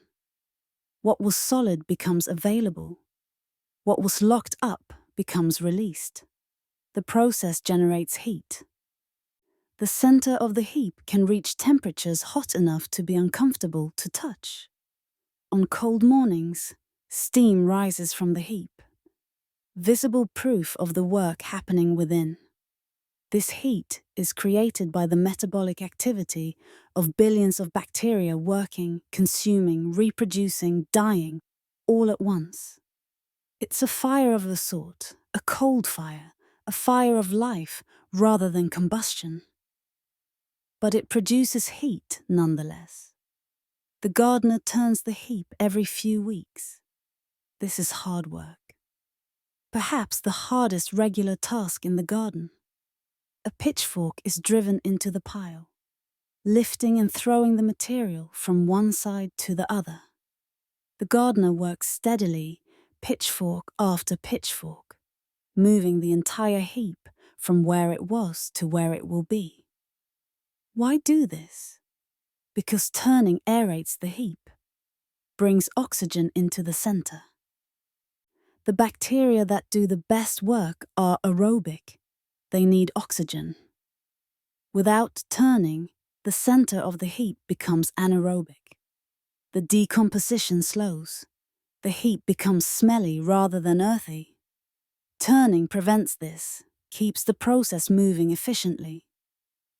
Turning also mixes the heap, brings the outer material, which decomposes slowly, into the center where it's hotter, brings the center material, which is further along in decomposition, to the outside. This mixing ensures everything breaks down evenly. No pockets of unprocessed material remain. The work makes the gardener sweat, even on cool days. The pitchfork is driven in, heaved up, thrown to the new location, again and again. The heap is heavy. Each forkful weighs several pounds. Multiply that by the hundreds of forkfuls it takes to move the entire heap, and it's clear why this is such demanding work. But the gardener doesn't complain. This is part of the work, necessary, important. The garden depends on this heap. Without it, the fertility of the soil would gradually decline. The crops would grow smaller. Yields would drop. The compost heap prevents this, maintains the garden's productivity year after year. It's worth the effort. The smell during turning is strong but not unpleasant. Earthy, rich. The smell of fertility, of life in process. There's something almost sweet about it. Not sweet like flowers, but sweet like living soil, like potential. The gardener has come to appreciate this smell, to associate it with productivity and health. Over the course of a year, the heap transformed. What was recognizable as cabbage leaves and pea stems and grass clippings becomes something else entirely. A dark, crumbly substance that looks like very rich soil. The texture is loose, not compacted, easy to crumble in the hand. The smell is mild, pleasant, just earthy, not rotted. This is finished compost. Black gold, some gardeners call it. And the name is apt. This material is extraordinarily valuable. It improves soil structure. Heavy clay soils become lighter and drain better. Sandy soils become heavier and retain moisture better. All soils become more fertile. The compost provides nutrients, provides organic matter, provides life. Billions of beneficial bacteria and fungi that make nutrients available to plant roots. The gardener takes this completed compost and spreads it over the garden beds. Usually in autumn, after the summer crops are finished, or in spring before planting. Thick layers of it, perhaps 2 inches deep across the entire bed. Then it's forked into the top few inches of soil, mixed in, incorporated, becoming part of the bed itself.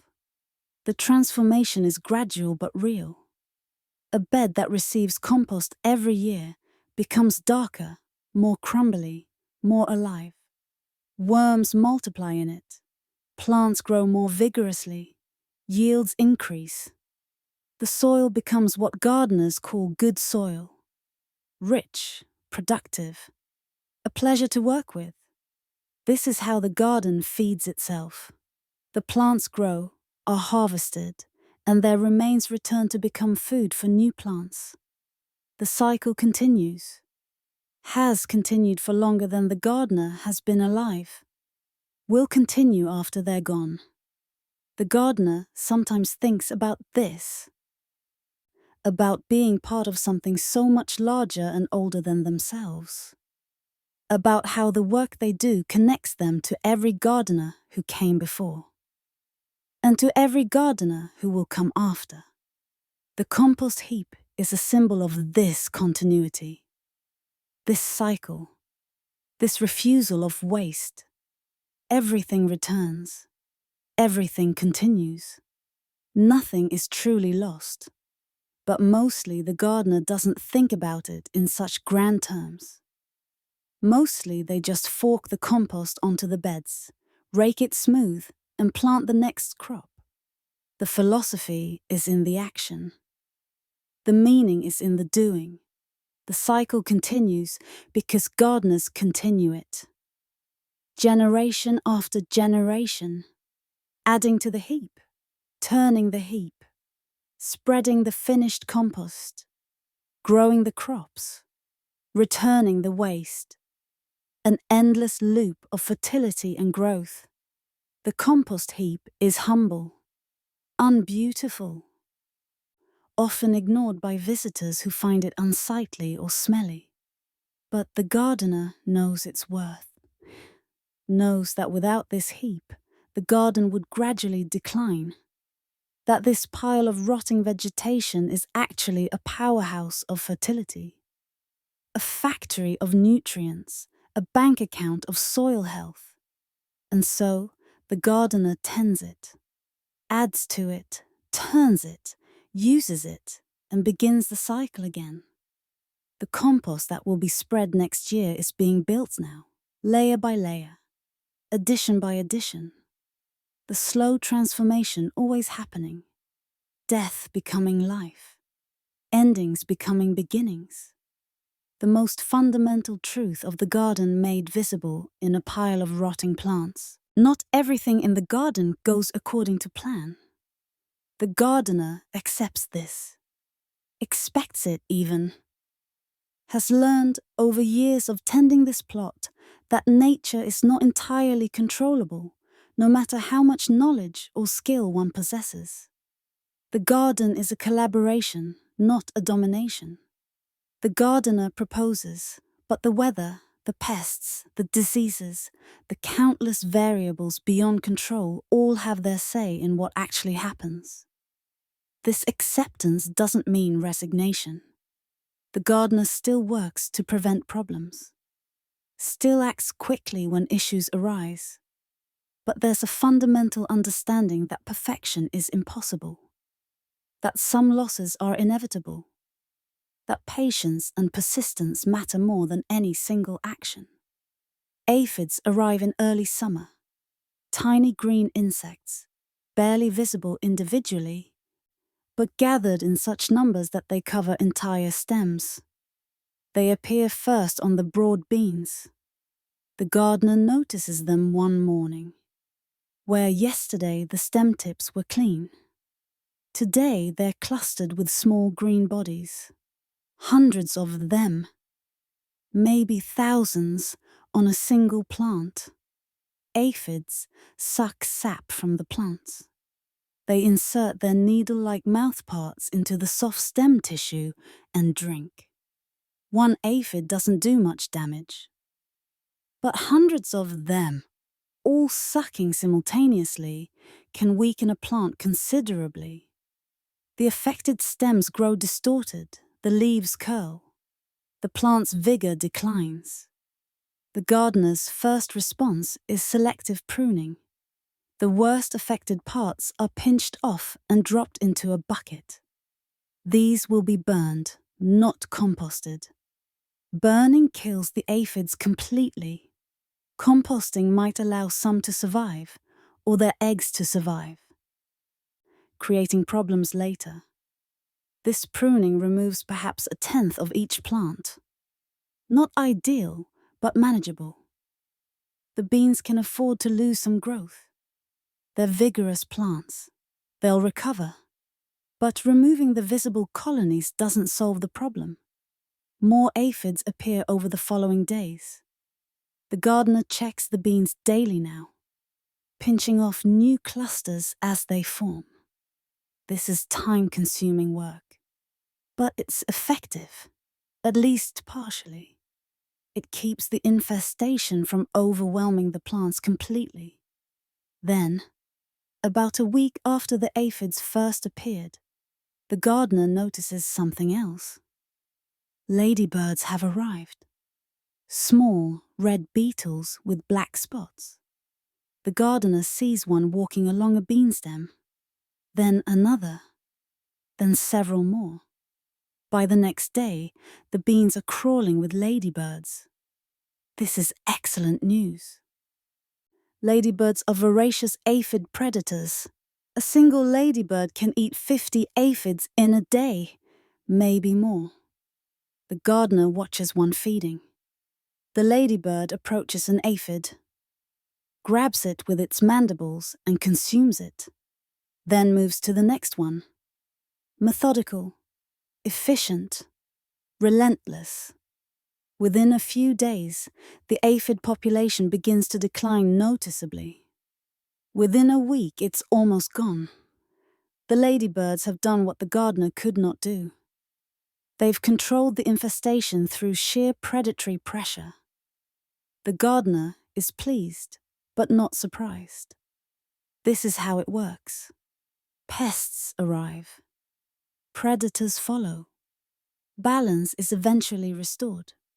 Not immediately, not without some damage to the crops, but eventually. The gardener's role is to tolerate the pest for a time while waiting for nature to provide the solution, and to help things along by removing the worst infestations manually. This is very different from the approach some might take, the approach of trying to eliminate every pest immediately, of seeing every insect as an enemy. The gardener has learned that such an approach doesn't work, kills the predators along with the pests, creates an imbalance that actually makes pest problems worse in the long run. Better to accept some pests, allow predators to establish, work with nature rather than against it. The philosophy is practical, not idealistic. It works. Year after year it works. Cabbage white butterflies appear in midsummer. Pretty white butterflies with black spots on their wings. They flutter over the garden, landing on the brassicas, the cabbages, the kale. Any member of the cabbage family. The gardener watches them with mixed feelings. Butterflies are beautiful. But these particular butterflies are laying eggs, and those eggs will hatch into caterpillars that eat cabbage leaves. The gardener begins checking the cabbages regularly, every other day, looking under each leaf. The eggs are tiny, yellow, shaped like footballs. They're usually found on the underside of leaves, often in clusters. When the gardener finds eggs, they crush them between finger and thumb. A gentle squeeze. The eggs are destroyed. The cycle is broken before it begins. But the gardener can't catch all the eggs. Some are missed. Some are laid in spots that are hard to see. Thus hatch. The caterpillars are small at first, barely noticeable. But they grow quickly. Within days, they're an inch long, pale green with black markings, and they eat voraciously. The damage is easy to spot. Holes in the leaves, not just at the edges, but right through the middle of the leaf. The caterpillars eat and eat. The gardener finds them during inspections, picks them off by hand, drops them into a bucket. The caterpillars will be fed to the chickens later. The chickens love them, chase them excitedly. The caterpillars don't go to waste. This handpicking is time-consuming. The gardener must check every plant, must look under every leaf, must be thorough. Miss one caterpillar and it will eat its way through several leaves before the next inspection. But there's no alternative. This is the work. Check. Remove. Check again. Repeat. The gardener accepts that some damage will occur. The cabbages don't have to be perfect. A few holes in the outer leaves don't matter. Those leaves will be stripped off anyway before the cabbage is used. As long as the damage doesn't reach the head itself, the crop is fine. This acceptance of imperfection is crucial. A gardener who demands perfection will be constantly frustrated, constantly fighting, exhausting themselves trying to eliminate every pest and prevent every bit of damage. Better to accept a certain amount of loss. Focus on keeping problems manageable rather than eliminated. This approach is sustainable, both in terms of effort and in terms of the garden's ecosystem. Some years it rains too much. The summer of 3 years ago was like this. The gardener remembers it clearly. Rain fell almost daily. The soil became waterlogged. Puddles formed in the paths. The beds, despite being slightly raised, were sodden. Plants don't like wet feet. Most of them don't. Anyway, their roots need air as well as water. In waterlogged soil, air is displaced by water. The roots suffocate, essentially, begin to rot. Fungal diseases take hold. The plants yellow, weaken, some die. There was little the gardener could do about it. Can't stop the rain. Can't drain the entire garden easily. They tried digging additional drainage channels. Tried raising the beds further with added soil. But mostly, they just waited. Accepted that this would be a difficult year. That yields would be lower. That some crops would fail entirely. The beans struggled that year. Their roots rotted in the wet soil. The plants grew slowly, produced few pods. The cabbages did better. They're more tolerant of moisture. But even they developed fungal spots on their leaves. The leaves turned yellow around these spots, eventually dropped off. The harvest was smaller than usual, not a disaster. The household didn't starve. But there was less abundance, less surplus, less to store for winter. It was a lean year. The gardener remembers feeling frustrated, helpless, watching the rain fall day after day, and knowing there was nothing to be done about it. But the next year was better. The rain was normal. The garden bounced back. The fertility remained. The problems of one year didn't carry over to the next. This is important to remember. Bad years happen, but they end.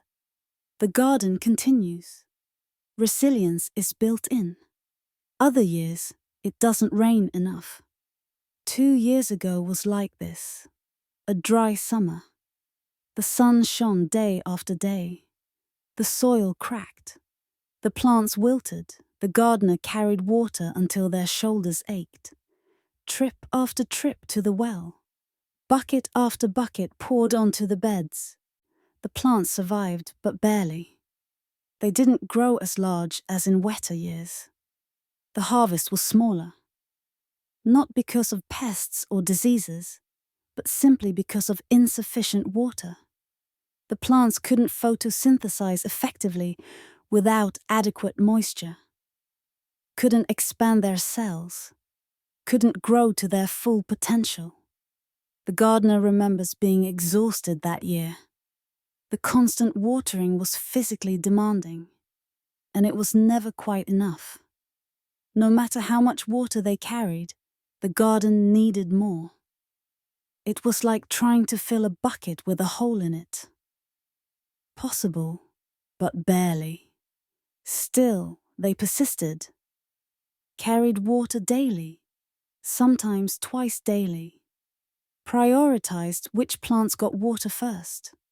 The cabbages, which need consistent moisture, the beans, which produce more with adequate water, the lettuce, which bolts quickly in drought. The root vegetables got less priority. They could tolerate dry conditions better. By the end of that summer, the gardener had lost weight. Their back hurt constantly. Their hands were calloused even more than usual. But the garden had survived. The harvest was smaller, yes, but there was a harvest. The effort had mattered.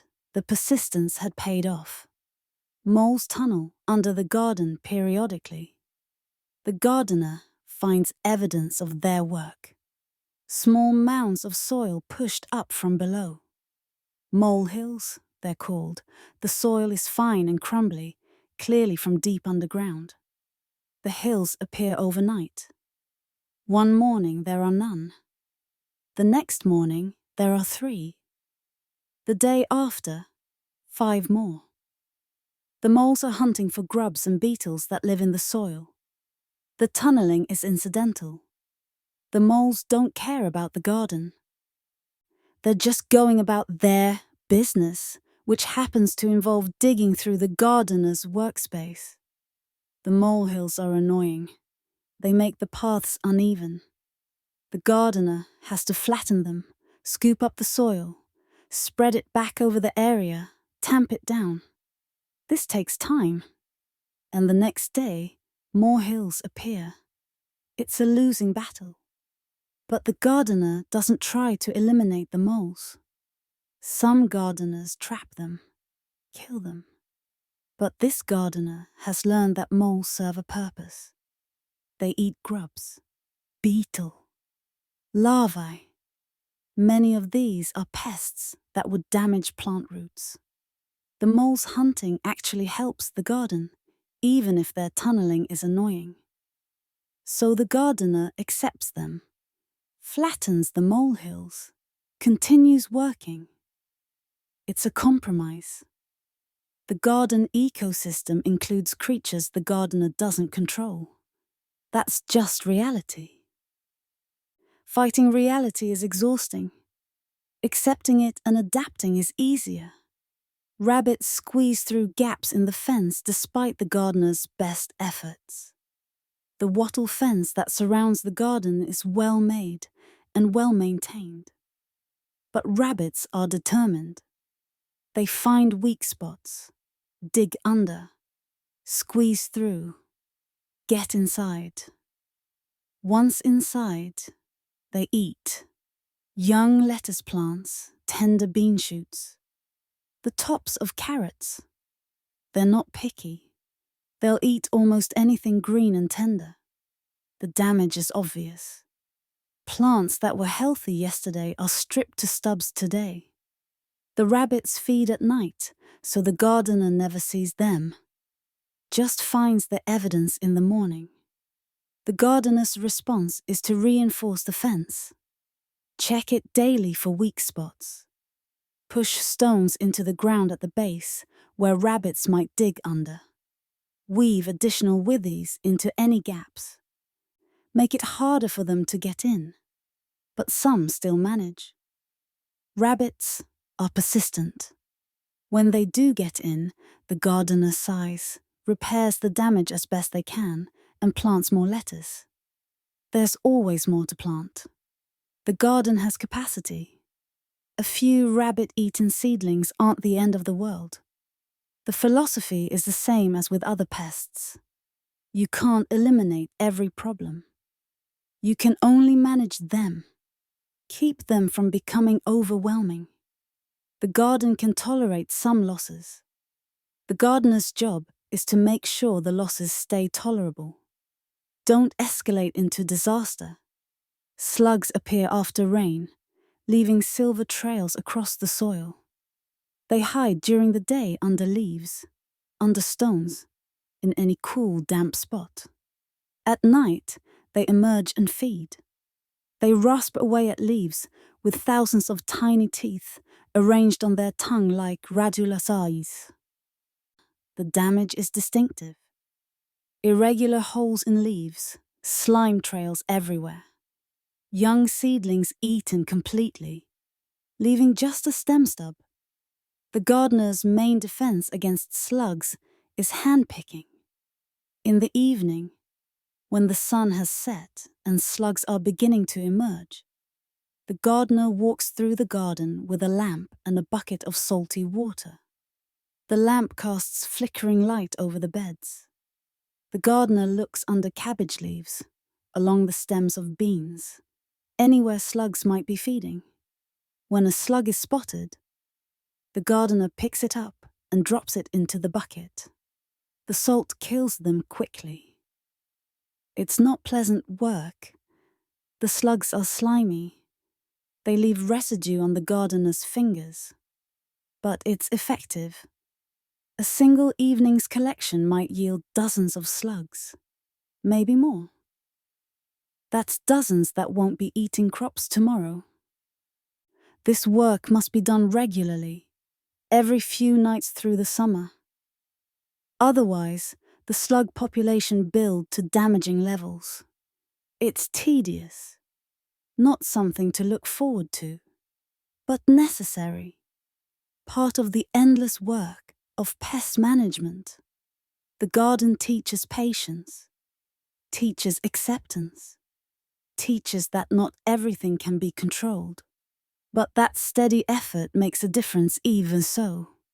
The gardener cannot eliminate pests and problems, cannot prevent disease or drought or excessive rain, cannot make the weather cooperate or the soil perfect, but they can respond, can adapt, can persist, can accept what cannot be changed while changing what can be. This balance between acceptance and action is perhaps the most important thing the garden teaches. And the lesson is learned slowly, over years of experience, through countless small challenges and the responses they require. As the summer transitions into autumn, the pace of harvest quickens. Not dramatically. Nothing in the garden is ever dramatic. But there's more to do now. More to pick. More to process. More to store. The garden's productivity reaches its peak, and the gardener must work steadily to collect everything before frost arrives or crops pass their prime. The days are noticeably shorter now. The sun rises later, sets earlier. The morning air has a crispness that wasn't there in summer. The light has a different quality, lower, more golden. The shadows are longer. The gardener notices these changes without conscious thought. The body knows autumn is coming, has known it for generations. The onions are ready when their green tops yellow and fall over. This happens gradually. One day, the gardener notices that a few plants have tops that are bent and yellowing. A few days later, more. Within a week, half the onion bed looks ready. Within 2 weeks, almost all of them. The gardener doesn't pull them immediately. First, the tops are bent over deliberately to stop the plant from sending energy into the leaves. The gardener walks along the rows, bending each green top at right angles about an inch above the bulb. This signals to the plant that growth is finished. Any remaining energy is diverted into the bulb, making it denser and more likely to store well. Then they wait. A week passes. 2 weeks. The tops turn completely brown. Wither. The skin on the bulbs, which was white and soft, becomes papery and protective. This papering is crucial. Onions with soft skins don't store well, they rot. But properly cured onions with papery skins can last months. When the day comes to harvest, the gardener uses a fork to loosen the soil around each onion. Not pulling them yet, just loosening. The fork slides into the earth beside the row, angled away from the onions to avoid damaging them. The gardener presses down on the handle, levering up gently. The soil lifts and breaks apart. The onions become loose in the ground, but aren't yet removed. This loosening is done for the entire bed. Then the gardener returns to the beginning and starts pulling. Each onion is grasped by its withered top and pulled upward. They come free easily, trailing soil from their roots. Shake once, twice. Most of the soil falls away. The bulbs are laid on the ground in rows to dry in the sun and wind. The drying is essential. The skins need to become completely papery. The roots need to dry until they're crisp and brittle. This takes days, sometimes a week or more if the weather is damp. The gardener turns the onions occasionally, making sure all sides get air. If rain threatens, they're gathered and moved under cover, then spread out again when the weather clears. The onions vary in size. Some are as large as a fist. These will be used first, as they don't store as well as smaller ones.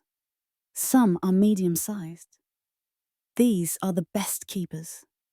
Some are small, hardly bigger than the sets they grew from.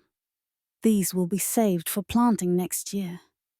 The cycle continues. Eventually, the onions are ready to store. The gardener braids the dried tops together in long ropes. This is skilled work. 3 onions are started, their tops twisted together like the beginning of a braid.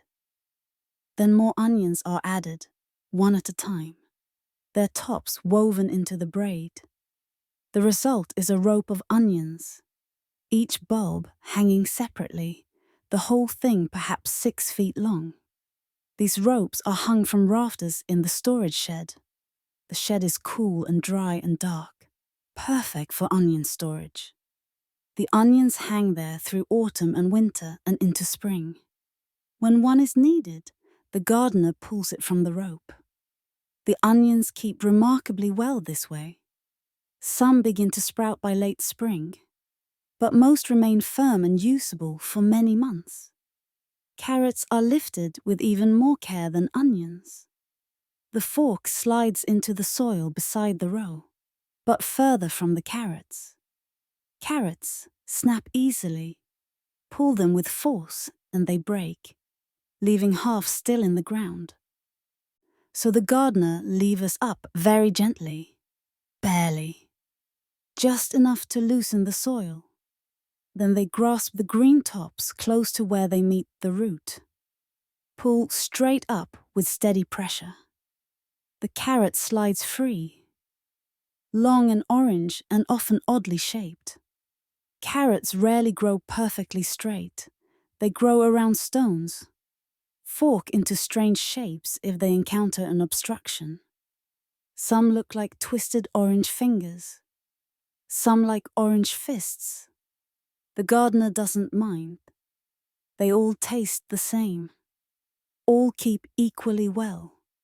The carrots are shaken free of soil and laid in baskets. The green tops are twisted off, not cut. Cutting can introduce disease. Twisting leaves a small dry stub that seals itself. The twisted off tops go to the chickens or the compost heap. The carrots themselves are examined. Any with damage are set aside for immediate use. Maybe they were nicked by the fork during harvesting. Maybe a wireworm tunneled through them. Maybe they're just oddly shaped and therefore difficult to pack. These will be used within the next few weeks. The perfect carrots, the unblemished ones, are prepared for long-term storage. They're layered in wooden boxes filled with damp sand. First, a layer of sand on the bottom of the box. Then a layer of carrots arranged so they're not touching each other. Then another layer of sand. Then more carrots. The process continues until the box is full, ending with a layer of sand on top. The sand keeps the carrots from drying out, keeps them fresh and crisp. The separation prevents disease from spreading from one carrot to others. Stored this way in a cool cellar, carrots remain edible for months. Through winter and into spring, the gardener will reach into these boxes on cold winter days, feeling through the sand until their fingers find a carrot. Pull it out, brush off the sand, and it will be as crisp and sweet as if just pulled from the garden. Cabbages are cut with a sharp knife. The gardener bends down, finds the stem beneath the outer leaves, and cuts cleanly through. The cut is made at an angle, close to the ground. The cabbage comes free, heavy and solid in the hand. 5 pounds, maybe 7. Sometimes even more for the largest heads. The outer leaves are stripped away and left in the bed. They'll wilt and rot and feed the soil, or the chickens will eat them. The trimmed cabbage reveals its true beauty. Tight, symmetrical. Layers of leaves wrapped around each other in a perfect spiral. The leaves are waxy, protected. The interior leaves are almost white from being shaded. Some cabbages will be eaten fresh, boiled with salt pork, made into soup, chopped and fried. The uses are many and traditional, but many cabbages will be preserved for winter. Sauerkraut is the main preservation method. Making sauerkraut is communal work. The gardener brings the cabbages to the kitchen. Others help with the processing. The cabbages are quartered. The cores are cut out. Then the slicing begins. Each quarter is thinly sliced, creating long ribbons of cabbage. The work is repetitive, rhythmic. Slice, slice, slice. The pile of ribbons grows. The sliced cabbage is layered in large ceramic crocks. A layer of cabbage, a good sprinkling of salt, another layer of cabbage, more salt. The salt draws moisture from the cabbage, creates brine. The cabbage must be completely submerged in this brine. Exposed cabbage rots rather than fermenting. When the crock is full, a wooden lid is placed on the top and heavy stones weight it down. The weight keeps the cabbage submerged, keeps air away. Over the next weeks, fermentation happens. Beneficial bacteria multiply. They consume the sugars in the cabbage, produce lactic acid. The cabbage transforms from fresh to fermented, from cabbage to sauerkraut. The process smells strong. Not unpleasant, but definitely noticeable. A sour, tangy smell that permeates the storage area. The smell of preservation, of food being secured for winter. After several weeks, the sauerkraut is ready. It will keep for months. A valuable source of vegetables when nothing grows. Beans have been picked throughout summer, but now the gardener lets some plants mature fully. The pods dry on the vine, turning yellow then brown. Inside, the beans rattle when shaken. These are shell beans, dried beans. They'll be stored and used through winter. The gardener picks the dried pods on a clear, dry day. The pods are brittle now. They crack open easily. The beans inside are hard, fully mature. The pods are brought to a clean floor or large cloth. There they're threshed, beaten with a flail or simply walked on. The pods crack open. The beans fall free. Then comes winnowing. The beans and broken pod fragments are tossed in a flat basket. The wind carries away the light chaff. The heavy beans fall back into the basket. Toss, catch, toss, catch. Gradually, the beans are separated from the debris. It's meditative work. The motion is soothing. The result is satisfying. Clean beans, ready for storage. The beans are stored in cloth sacks hung from rafters. The hanging keeps them away from mice. Mice love beans. Will eat through almost anything to get them in. But a sack hanging from a rafter by a string is mouse-proof. The beans store indefinitely. Years if needed. Though they're usually consumed within the year. Leeks remain in the ground. They were hardy, they can withstand frost, even snow. So there's no need to harvest them yet. The gardener knows exactly where each one is. When leeks are needed, they'll be dug, 1 or 2 at a time, fresh as needed. This is one advantage of leeks over onions. Leeks don't store well once harvested, but they store perfectly in the ground. The gardener hills up soil around the base of the leeks to blanch the stems. More of the stem will be white and tender this way. The work is simple. Just pull soil up around each plant with a hoe. Leave the green tops exposed. The blanched portion will be eaten. The tough green tops will go to livestock or compost. Herbs are harvested now for winter storage. The last major harvesting before cold weather sets in. The gardener cuts stems of sage, rosemary, thyme, oregano. Long stems.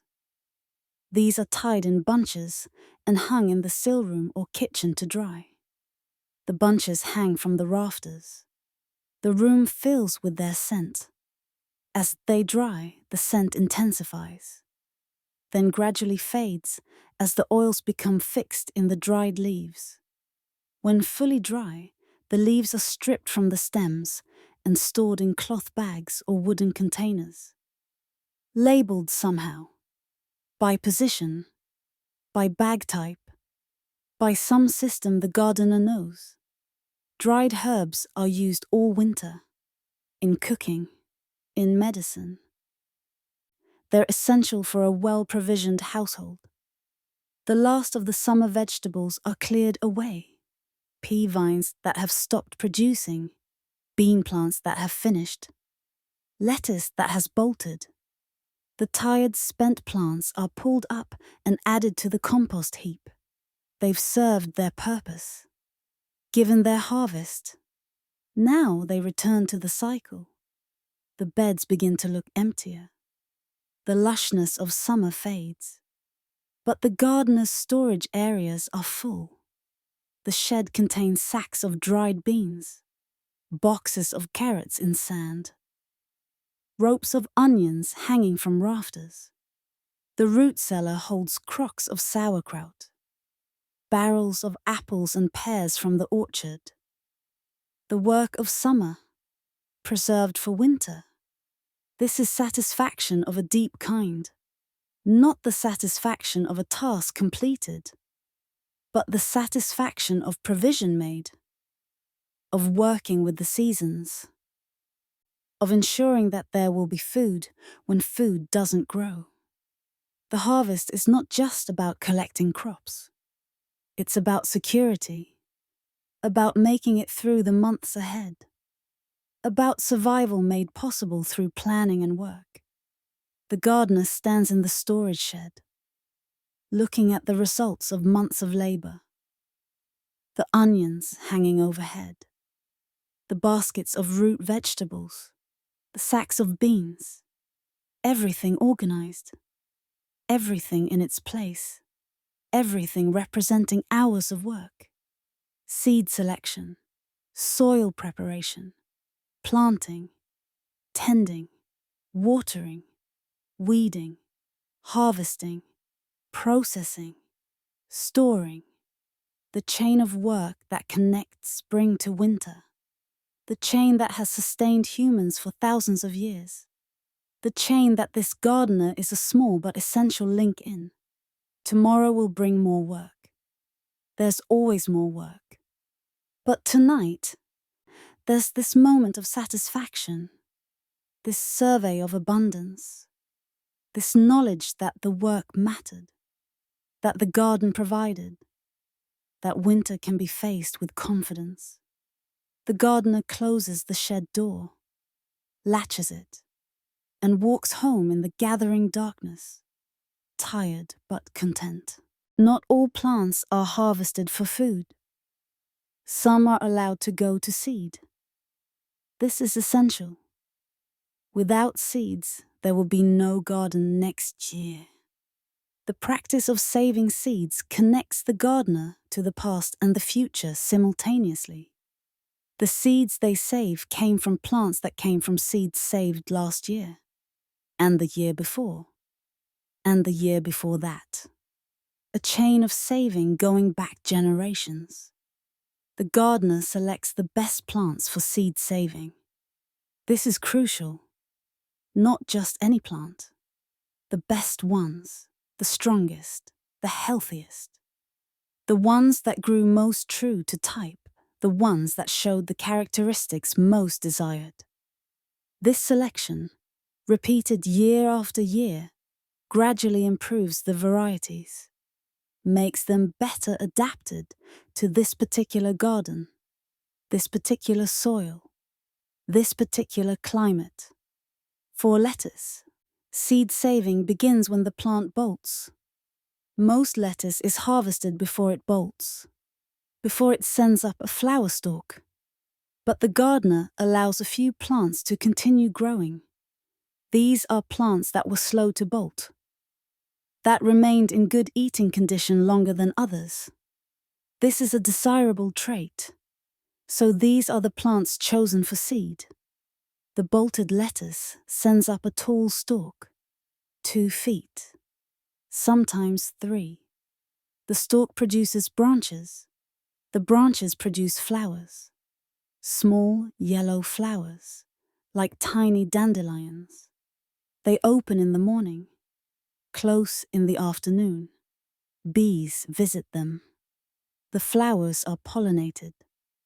After pollination, the flowers begin to transform.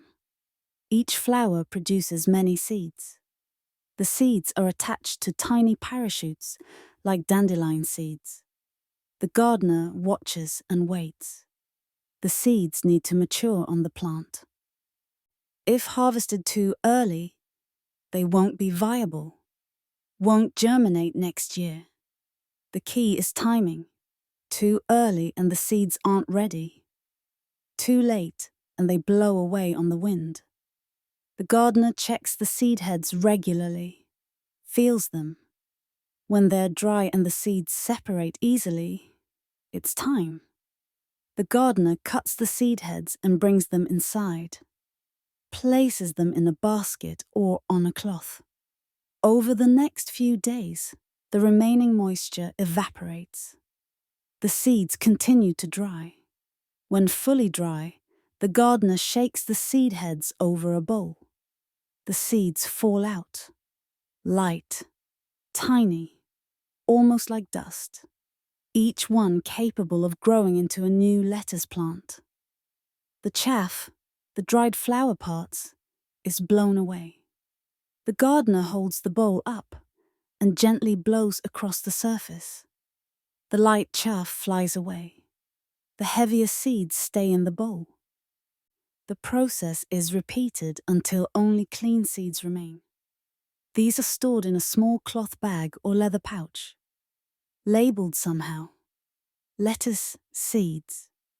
The year perhaps, though the gardener may not count years the same way we do. The seeds remain viable for several years if stored properly, cool and dry, away from moisture and heat. Peas and beans naturally produce seeds in their pods. That's literally what they are. Seeds. So seed saving for these crops is straightforward. The gardener simply leaves some pods on the plant to mature completely. Leaves them longer than if they were being picked for eating. The pods that will become seed pods are usually marked somehow. The gardener might tie a bit of coloured string around the stem, or might just remember which plants are for seed. Memory is reliable when you're doing this work every day. When you walk past these plants daily and see them maturing. The pods, dry on the vine, turn yellow first, then brown, become brittle.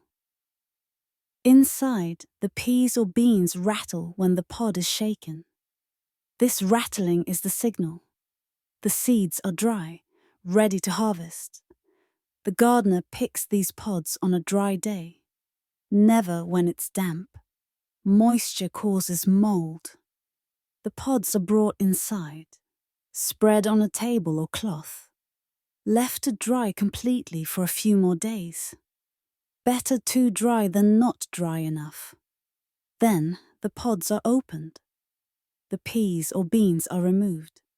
They're hard now, fully mature. The colour has changed. Fresh peas are green. Dried peas are pale green or yellow. Fresh beans are white or cream-coloured. Dried beans might be brown or spotted, or various colours depending on variety. These seeds are also checked for quality. Any that are shriveled or mouldy or damaged are discarded. Only the plumpest, healthiest-looking seeds are kept. These are stored in cloth sacks or leather pouches. The storage must be completely dry. Any moisture and the seeds will mold. Bean and pea seeds remain viable for several years. The gardener usually has enough to plant this year's crop with plenty left over. This abundance is good. It provides security. If some seeds don't germinate well, there are extras. If next year is a bad growing year and seed production is low, this year's surplus fills the gap. Onions are biennial. They don't flower in their first year. To get onion seeds, the gardener must leave some onions in the ground through winter. Allow them to flower in their second year. This is a sacrifice. Those onions can't be eaten, but seeds must be saved. In spring, the overwintered onions send up flower stalks, tall stalks, 3 feet, sometimes 4. The stalk is hollow, topped with a round cluster of flowers. The cluster looks like a small firework. Hundreds of tiny white flowers arranged in a perfect sphere. The flowers open over the course of several days. Bees visit them enthusiastically. The flowers are pollinated. Seeds begin to form. The flower head grows heavy. Sometimes the gardener must stake the tall stem to prevent it from falling over. As the seeds mature, the flower head changes. The white flowers fade. The seed heads develop. Black seeds appear. Shiny black seeds. Each flower produces several seeds. A single seed head might contain hundreds of seeds. The gardener waits until the seeds are fully mature. This is obvious. The seeds are black and hard. Some begin to fall from the seed head. This is the moment to harvest. Cut the seed head. Bring it inside. Place it in a basket. The seeds are carefully removed from the head. This is delicate work. The seeds are small, easy to drop, easy to lose. The gardener works over a clean cloth, removes each seed, collects them all, checks for completeness. Onion seeds lose viability quickly. Unlike pea or bean seeds that last for years, onion seeds are only reliable for 1, maybe 2 years. So the gardener must produce fresh onion seeds regularly. Can't rely on old stock. This makes the process more urgent, more important. Can't be skipped. The fresh onion seeds are stored with particular care, in a very dry location, often mixed with a bit of ash to absorb any residual moisture. The seeds are precious, represent next year's onion crop, must be protected. Carrots are also biennial. Like onions, they don't flower in their first year. To get carrot seeds, the gardener leaves some carrots in the ground through winter. Chooses the best ones, the straightest, the sweetest, the ones with the best color and texture. In spring, these carrots send up flower stalks, tall, 3 feet or more. The stalks branch, produce flower heads, white lacy flowers arranged in flat-top clusters called umbels. They look like elaborate doilies made of flowers. Queen Anne's lace, wild carrot, has the same type of flower. The garden carrot is closely related, perhaps even derived from wild carrot through centuries of selection.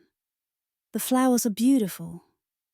The gardener appreciates them, but they're not for show. They're for seeds. Bees and other insects pollinate them. The seeds begin to form. The umbels grow heavy.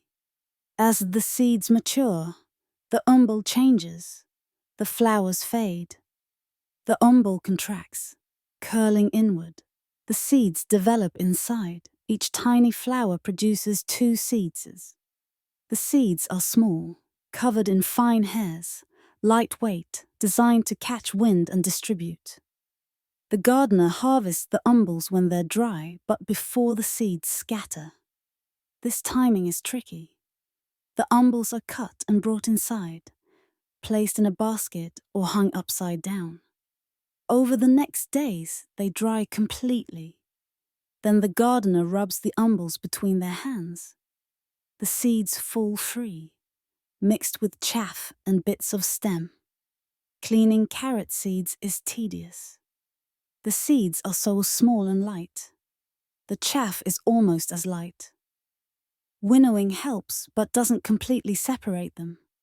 The gardener does the best they can. Gets the seeds mostly clean. Some chaff remains mixed in. That's acceptable. When planted, the chaff doesn't matter. Only the seeds grow. Carrot seeds are stored carefully. Like onion seeds, they don't remain viable for many years, 2 years at most. So fresh seeds must be produced regularly. The work of seed saving connects the gardener to the future, to next year's garden, to the garden 10 years from now, to the continuous line of gardens stretching back generations. These seeds carry the characteristics of plants that have adapted to this particular garden, this particular climate, this particular soil. They are valuable beyond measure. The seeds represent not just botanical genetics, but cultural knowledge. The knowledge of when to plant, how to grow, when to harvest, what characteristics are desirable. This knowledge is embedded in the seeds themselves through the selection process. The gardener who saves seeds is not just preserving plants, they're preserving knowledge, practices, traditions.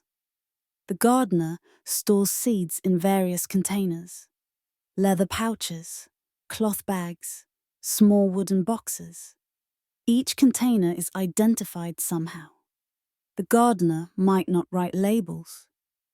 Many gardeners cannot write, but they have a system.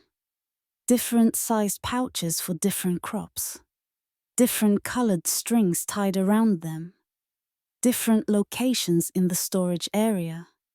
A system that works because it's been used for years, because the gardener knows it intimately. On winter evenings, the gardener might take out the seed pouches, feel their weight, open them, look at the seeds, remember the plants they came from, imagine the plants they'll become. This is not idle activity. It's planning, thinking ahead, preparing mentally for the work that will begin again in spring. The seeds are a promise, a potential. They contain within them the entire next garden, all of next year's food, the security of next autumn's harvest. They're small, seem insignificant individually, but collectively, they're everything. They're the difference between a garden and no garden, between food and hunger, between continuity and disruption. The gardener understands this, treats the seeds with appropriate respect, stores them carefully, checks them periodically, makes sure they're dry, makes sure they're safe from mice, makes sure the storage conditions remain good. This work of seed saving is ancient. Humans have been saving seeds for as long as they've been growing food. 10,000 years, maybe more.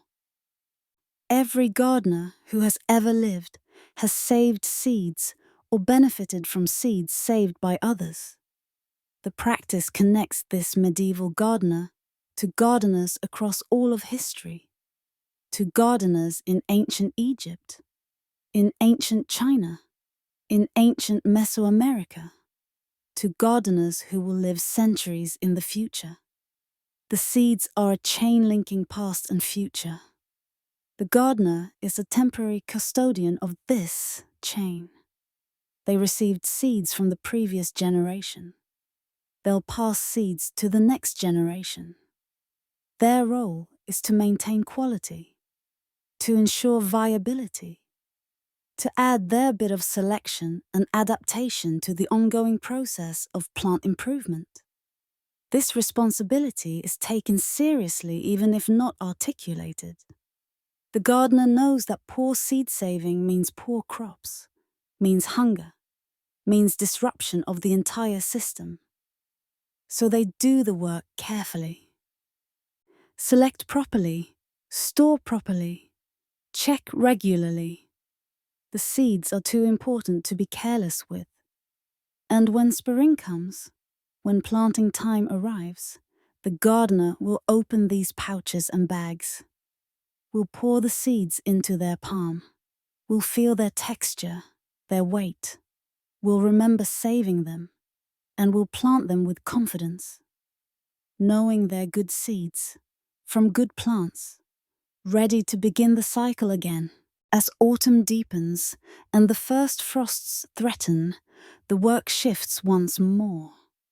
The garden must be prepared for winter, protected, put to rest. This is not abandonment, not neglect, but a deliberate process of preparing the garden to survive the cold months ahead, to emerge in spring ready for another season of growth. The first frost is a watershed moment.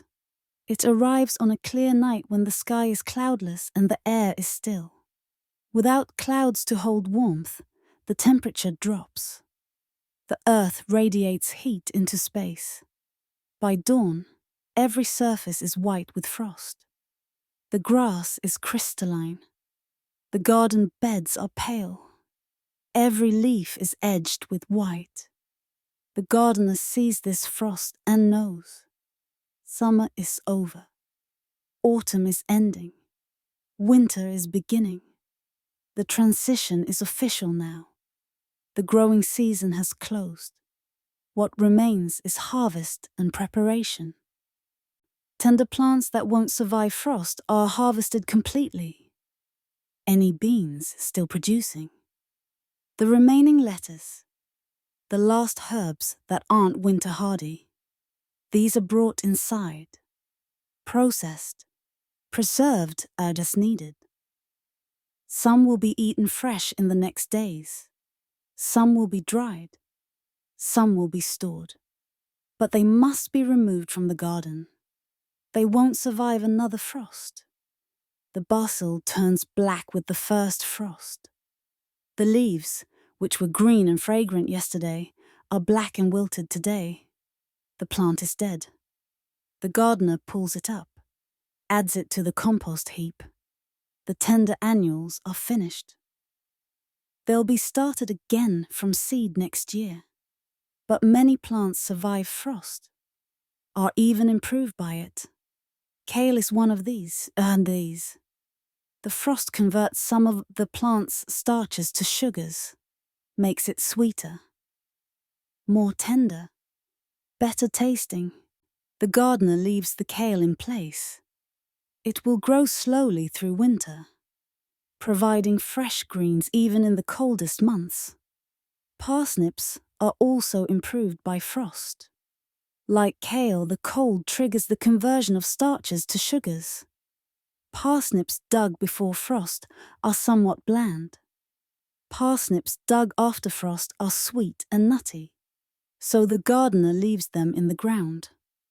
They'll be harvested as needed through winter. Leeks are very cold hardy. They can withstand multiple frosts, even snow. The gardener hills up soil around the base of the leeks. This protects the roots, blanches more of the stem, makes them easier to dig from frozen ground later. The work is simple.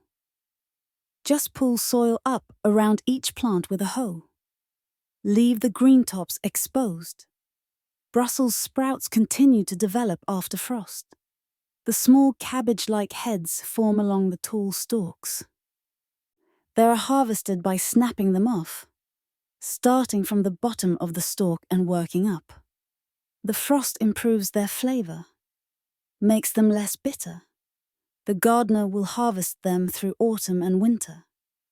The plant can withstand considerable cold.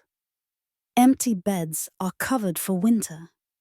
This is important. Bare soil exposed to winter weather erodes. The rain beats down on it, carries away the finest particles. The structure degrades. Come spring, the soil is harder, less productive, compacted. Covering prevents this. The gardener spreads straw or leaves thickly over the empty beds, several inches deep. This covering protects the soil surface, breaks the impact of rain, prevents erosion, keeps soil structure intact. The covering also provides other benefits. It keeps worms active beneath. Earthworms don't like frozen soil, don't like exposed soil, but under a protective layer they continue their work. tunneling, mixing, aerating. Their activity improves the soil even in winter. The covering adds organic matter. The straw or leaves slowly break down over winter, decompose partially. By spring, when the covering is raked aside or forked into the soil, it has become partially composted. It adds nutrients, improves structure, feeds the soil. The gardener collects leaves from under trees, rakes them into piles, transports them to the garden in baskets, spreads them over the beds. The work takes several days. There are many leaves, many beds to cover, but it's pleasant work, not urgent, not difficult, just steady effort. Straw is obtained from the threshing floor. After grain harvest, or after the grain has been threshed and winnowed, straw remains. Long stems of wheat or barley or oats. The stems are golden and dry. They're stored in a barn or shed. The gardener takes what's needed, carries armfuls to the garden, spreads them thickly. The covered beds look tidy, protected. The gardener feels satisfaction in this. The beds are prepared, ready for winter, ready for spring. The work of putting the garden to rest is nearly complete. Tools receive thorough attention before winter storage. They've worked hard all season, been used daily, been exposed to soil and moisture and wear. Now they must be cleaned and maintained, prepared for months of storage. Soil is scraped off metal parts. The gardener uses a flat stick, scrapes along the blade of the hoe, along the tines of the fork, along the spade's edge. The dried soil comes off in chunks and crumbles. Some soil is stuck more firmly, requires more effort. The gardener persists, gets the tools clean. Then the metal parts are checked for rust. Some rust is inevitable. Iron tools rust. It's the nature of iron, but excessive rust weakens the tool, shortens its life. So rust is removed. The gardener uses a stone or a bit of sand and oil, rubs the rust away. The metal becomes clean, grey, ready for protection. Oil is rubbed onto all metal parts. The gardener uses whatever oil is available. Animal fat, if that's all there is. Linseed oil, if they can obtain it. Any oil creates a protective barrier against moisture, prevents rust from forming during storage. The oil is rubbed in thoroughly, every surface covered. The tool now has a slight sheen, will stay rust-free through winter. Wooden handles are examined carefully, checked for splinters, for cracks, for looseness. A splinter can tear a hand. A crack can lead to breakage. A loose handle makes the tool dangerous. Each issue is addressed. Splinters are sanded smooth. The gardener uses a rough stone or a piece of broken pottery, rubs along the handle's length, feels for rough spots, sands until smooth. The work is careful, thorough. A good handle is comfortable to grip, doesn't cause blisters, doesn't injure. Cracks are assessed. Small cracks can be lived with. Large cracks mean the handle needs replacing. The gardener makes mental notes. This handle needs replacing before spring. That one is fine. This one is borderline. Decisions for later. Loose handles are tightened, wedges are driven deeper, or new wedges are added. The gardener tests each tool, grips the handle, shakes it, feels for any movement between handle and head. A solid tool is essential, and a handle that comes loose during use is dangerous, can cause injury, must be prevented. When all tools are clean and tight and oiled, they're stored properly, not left lying around, not propped carelessly in a corner, but hung on the wall, each tool in its place. The gardener has designated spots. The hoe hangs here, the spade there, the fork on that hook. Organization matters. Makes tools easy to find come spring. The storage shed is in order now. Tools on the walls, seeds on shelves, dried herbs hanging from rafters, sacks of beans on the floor, boxes of carrots in sand, ropes of onions overhead. Everything organized, everything accessible, everything ready. The cold frame receives special attention. This structure is essential for early spring planting. It's a simple thing. A wooden frame about 3 feet square, maybe 4. The back is higher than the front, creating a slope. On top sits a window, an old window, glass panes in a wooden frame. Heavy, awkward, but effective. The frame is used to start early seedlings. The glass captures sunlight, creates a warm environment inside, like a miniature greenhouse. In early spring, when it's still too cold to plant outside, seeds can be started in the cold frame. They germinate in the warmth, grow stronger before being transplanted to the garden. Before winter, the frame must be checked and cleaned. The glass is removed, carried carefully. It's heavy, it's valuable. Glass is expensive, cannot be carelessly broken. The gardener carries it to the water barrel, washes both sides with a cloth, removes dirt and algae and dust that accumulated over summer. Clean glass lets through more light. This is important. Every bit of light matters in early spring when days are short and sun is weak. The gardener washes carefully, checks for cracks, finds none. Good. The wooden frame itself is inspected. The joints are checked for looseness. The wood is checked for rot. Any issues are noted. Small repairs are made now. Loose joints are reinforced. Rotting wood is replaced if necessary. Better to repair now than to have the frame fail in spring when it's needed. The glass is carefully replaced on the frame, positioned properly. The gardener ensures it sits securely, won't blow off in winter winds. The frame is now ready. In a few months it will be used again.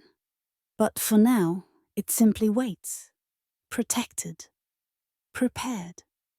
The garden becomes quiet as winter approaches. Most plants have been removed. What remains is dormant or growing very slowly. The abundant green of summer is gone. The beds are brown with soil or pale with covering straw. The paths are empty. No busy work happening. No daily harvesting. No constant tending. But this quiet is not abandonment. The garden is resting, gathering strength. The soil is regenerating. The worms continue working beneath the surface. The compost heap continues transforming. The seeds wait in storage. Everything is paused, but not stopped, waiting for the cycle to begin again. The gardener walks through one final time before winter truly sets in, not looking for work to do, just walking, observing, remembering. This bed had cabbages, that bed had beans. Over there the onions grew, the peas climbed that fence, the carrots were here. The memories are fresh, the successes, the failures, the lessons learned. The gardener thinks ahead to spring, to what will be planted where. to changes they might try. Maybe move the beans to a different location. Maybe try a new variety of lettuce. Maybe expand the herb garden slightly. Plans form. Not urgently, just gentle considerations. Thoughts about the future. This rhythm of rest and growth, death and renewal, will continue forever. Or at least as long as humans grow food. The gardener is simply one person in a long line of people who have done this work, who have prepared gardens for winter, who have ensured that spring could arrive and find everything ready. The work is humble, not dramatic, not celebrated, but essential. The garden cannot prepare itself. Someone must do this work, and so the gardener does it, year after year, preparing, protecting, ensuring continuity. The garden gate is closed one last time. The familiar creak. The stick dropping into the leather loop. Winter can come now. Everything is ready. The garden is prepared. And in a few months, when the days begin to lengthen again, when the sun begins to strengthen, when the soil begins to warm, the work will begin again. For now, there's rest. For the garden and for the gardener. A different kind of work will fill winter days. But the garden work is finished. Until spring, the year turns. Winter gives way to spring. The cycle begins again. The gardener rises in the dark, as they always have. The movement is automatic now. Muscle memory, built over years. The body knows what comes next, even before the mind fully wakes. Feet find the floor. Clothing goes on. Layers for warmth. The familiar routine that has started every day for as long as the gardener can remember. Outside, the air is still cold. But there's something different about it now. A promise in it. The cold of early spring is not the same as the cold of deep winter. It's lighter somehow, less oppressive. There's energy in it. Potential. The world is preparing to wake up. The walk to the garden follows the same path worn smooth by years of footsteps. The gardener's feet know every stone, every root, every dip and rise. No thought required. The path is internalized, part of the gardener's geography of existence. The garden gate creaks when opened. It has always creaked. The sound is as familiar as breathing, as much a part of the garden as the soil itself. The gardener could oil the hinges, could stop the creak, but somehow never does.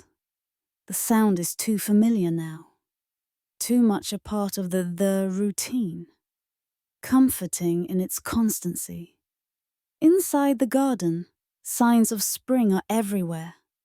Small signs, easy to miss if you're not paying attention.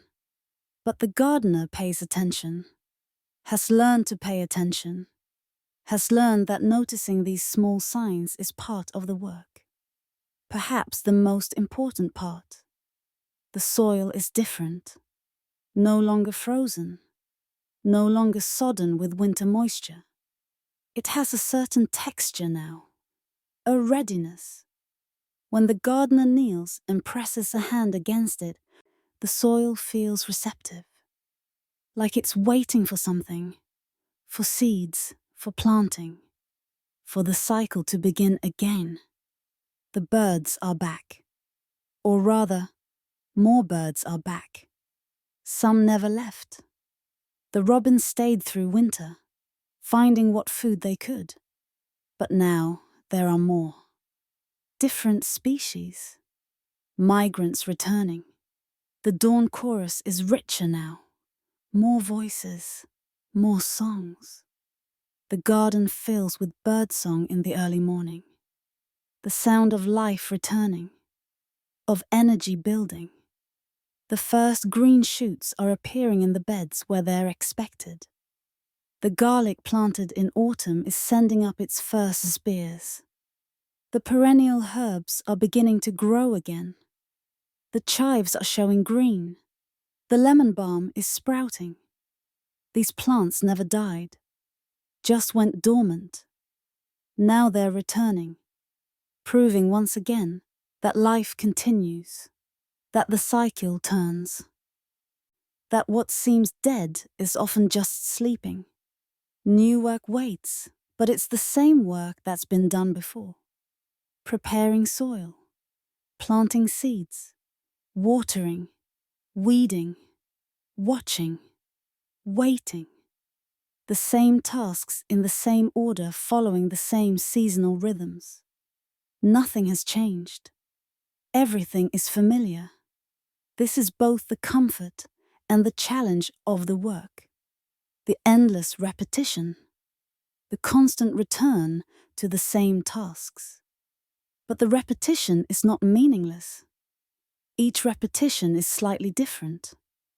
Each year brings different weather, different challenges, different successes and failures. The gardener is not mechanically repeating motions. They're responding, adapting, learning. Each year adds to their knowledge. Each season teaches something. This spring, the gardener notices that the eastern bed has drainage issues. Water pools there after rain. This wasn't obvious last year. Or the gardener didn't notice. But this year it's clear. The bed will need work. Maybe raising it slightly. Maybe adding more organic matter to improve structure. A problem to solve. An adaptation to make. The bean stakes from last year are still usable. The gardener checks them one by one. Most are sound. Some are rotting at the base where they sat in soil. These are set aside, will be replaced. The good stakes are gathered and stored until needed. Resources conserved. Work from previous years still providing value. The gardener has learned these lessons over time. Has learned to waste nothing. To reuse everything possible. To conserve resources because resources are limited. This is not modern environmental consciousness. This is practical necessity. Has always been practical necessity. Waste nothing because you'll need it. Use everything because you don't know if you'll be able to obtain more. The compost heap is ready now. The material added through autumn and winter has transformed. What was recognizable is now dark and crumbly. The gardener digs into the heap with a fork, brings out the finished compost. Black, rich, alive with worms and beetles. This will be spread on the beds. Will feed this year's crops. Will continue the cycle of return and renewal. The seeds saved last year are brought out. The pouches and bags checked. The gardener opens each one, looks at the seeds, remembers saving them, remembers the plants they came from, makes decisions about what to plant where. These decisions are informed by last year's results. The beans did well in that location. Will stay there. The lettuce struggled in the northern bed. Will move to better light. The planning is not done on paper. The gardener cannot write, or if they can, doesn't use writing for this. The plan is in the mind, in memory, in intuition built from experience. The gardener knows what needs doing, knows the order of operations, knows what comes next. This knowledge is embodied, lives in the hands and the eyes and the decisions made without conscious thought. The first planting will happen soon, perhaps next week, perhaps the week after, when the soil is ready, when the weather settles. When the gardener's internal calendar says it's time, this timing cannot be rushed, cannot be forced. The garden grows at its own pace, which is the pace that's right for it. The gardener has learned to work with this pace, to respect it, to surrender to it. This is perhaps the deepest lesson the garden teaches. That much of life is beyond our control, that we can prepare, can tend, can care, but cannot force, cannot make things grow faster than they're meant to grow, cannot prevent every problem, cannot control the weather or the pests or the diseases or the countless variables that affect outcomes. What we can control is our effort, our attention, our care menu. The gardener cannot make beans grow in half the time, cannot make carrots appear overnight, cannot guarantee perfect weather or freedom from pests, but they can plant carefully, can water consistently, can weed regularly, can respond to problems promptly, can provide the best conditions possible. And that is enough, has to be enough, because it's all that's possible.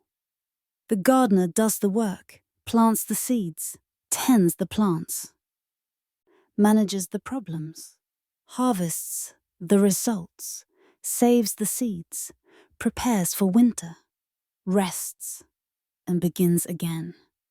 The cycle continues because the gardener continues it, because they show up every day, because they do the work whether they feel like it or not, because the garden depends on them and they have accepted this dependence.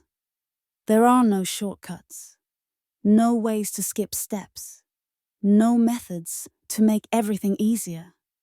The work simply requires time and effort and presence.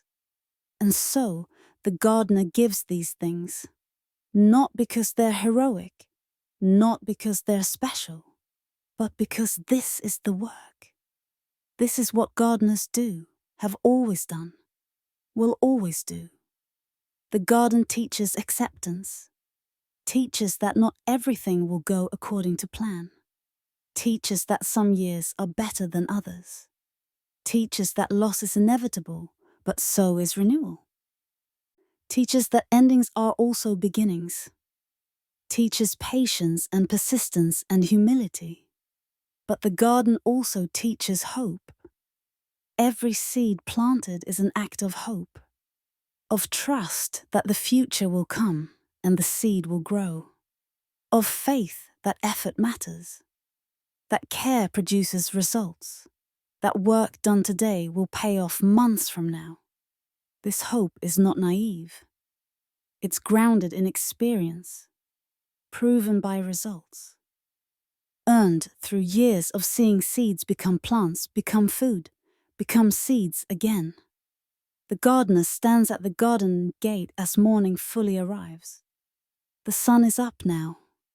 The golden light illuminates everything. The beds waiting to be planted. The paths that will be walked countless times in the months ahead. The fence that protects everything. The compost heap at the far end. The tools hanging in the shed. All of it familiar. All of it constant, all of it part of the endless cycle of growth and rest and renewal. This is the life of a medieval gardener.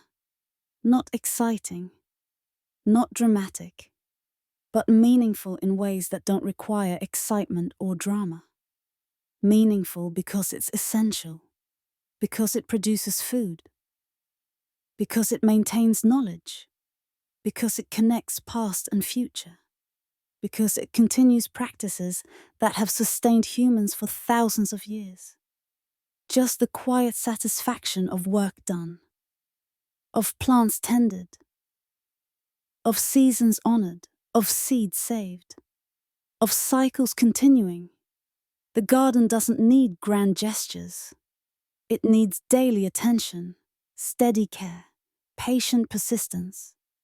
The gardener provides these things, day after day, year after year, generation after generation. And so the cycle continues. Will continue as long as humans need food. As long as sun shines and rain falls and seeds sprout. The gardener is temporary, will eventually be replaced by another gardener. But the work continues, the garden continues, the cycle continues. This is enough, has always been enough, will always be enough. And so we return to where we began. To the quiet garden. To the unhurried pace of growth and rest. To the endless cycle of seasons turning. The medieval gardener's work was never finished. There was always another season coming. Another year of planting and harvest. But in the day-to-day tasks there was a completeness. Each thing done in its time. Each season honored for what it brought. Each cycle respected for its own rhythm. The garden we've walked through together is both specific and universal. Specific in its details. The particular plants grown. The particular methods used. The particular tools and techniques of medieval times. But universal in its patterns, in its rhythms, in its fundamental truths. These truths transcend time.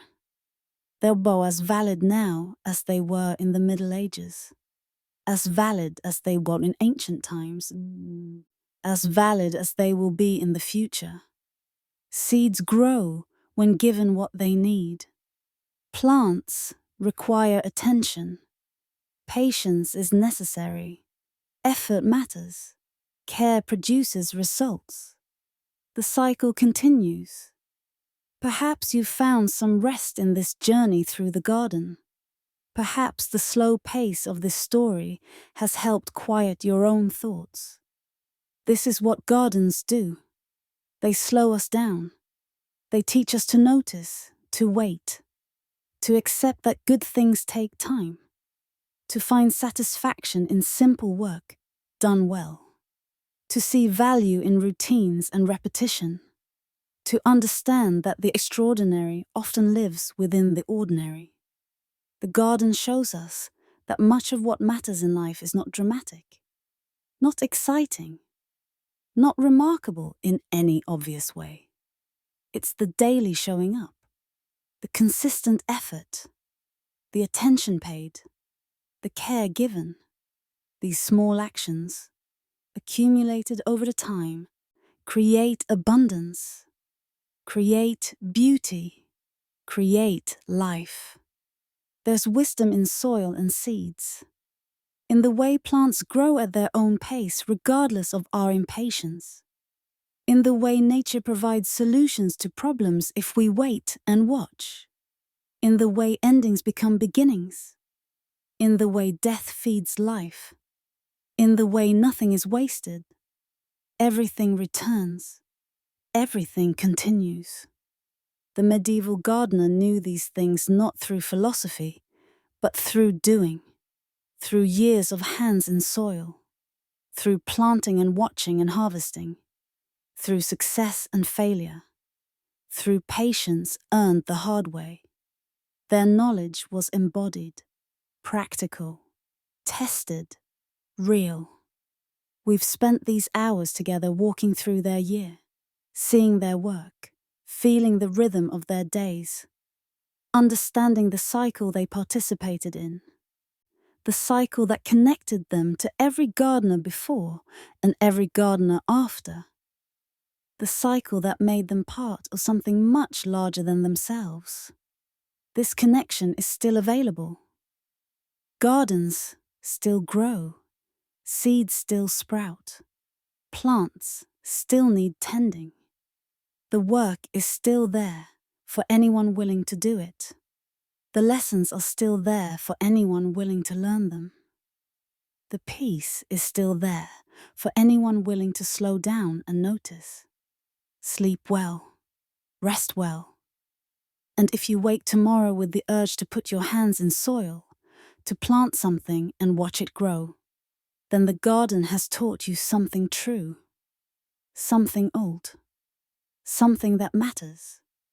something that will matter as long as humans need food and beauty and meaning. As long as we need to be reminded that we're part of nature, not separate from it, not above it, just part of, connected to earth and seed and season. The gate creaks closed. The day ends. The garden waits, patient pond as always, for tomorrow's dawn, for the next season, for the next year, for the continuation of the cycle that has no end. And in that patience, in that constancy, in that endless returning, there is comfort, there is meaning, there is rest. Thank you for walking with me through this quiet garden, through this slower time, through this gentler pace. May you carry some of this peace with you. May you find rest here. May you sleep well, knowing that somewhere, always, a garden is growing, seeds are sprouting, the cycle continues. The work is never finished, but the day's work ends, and that is enough. Good night.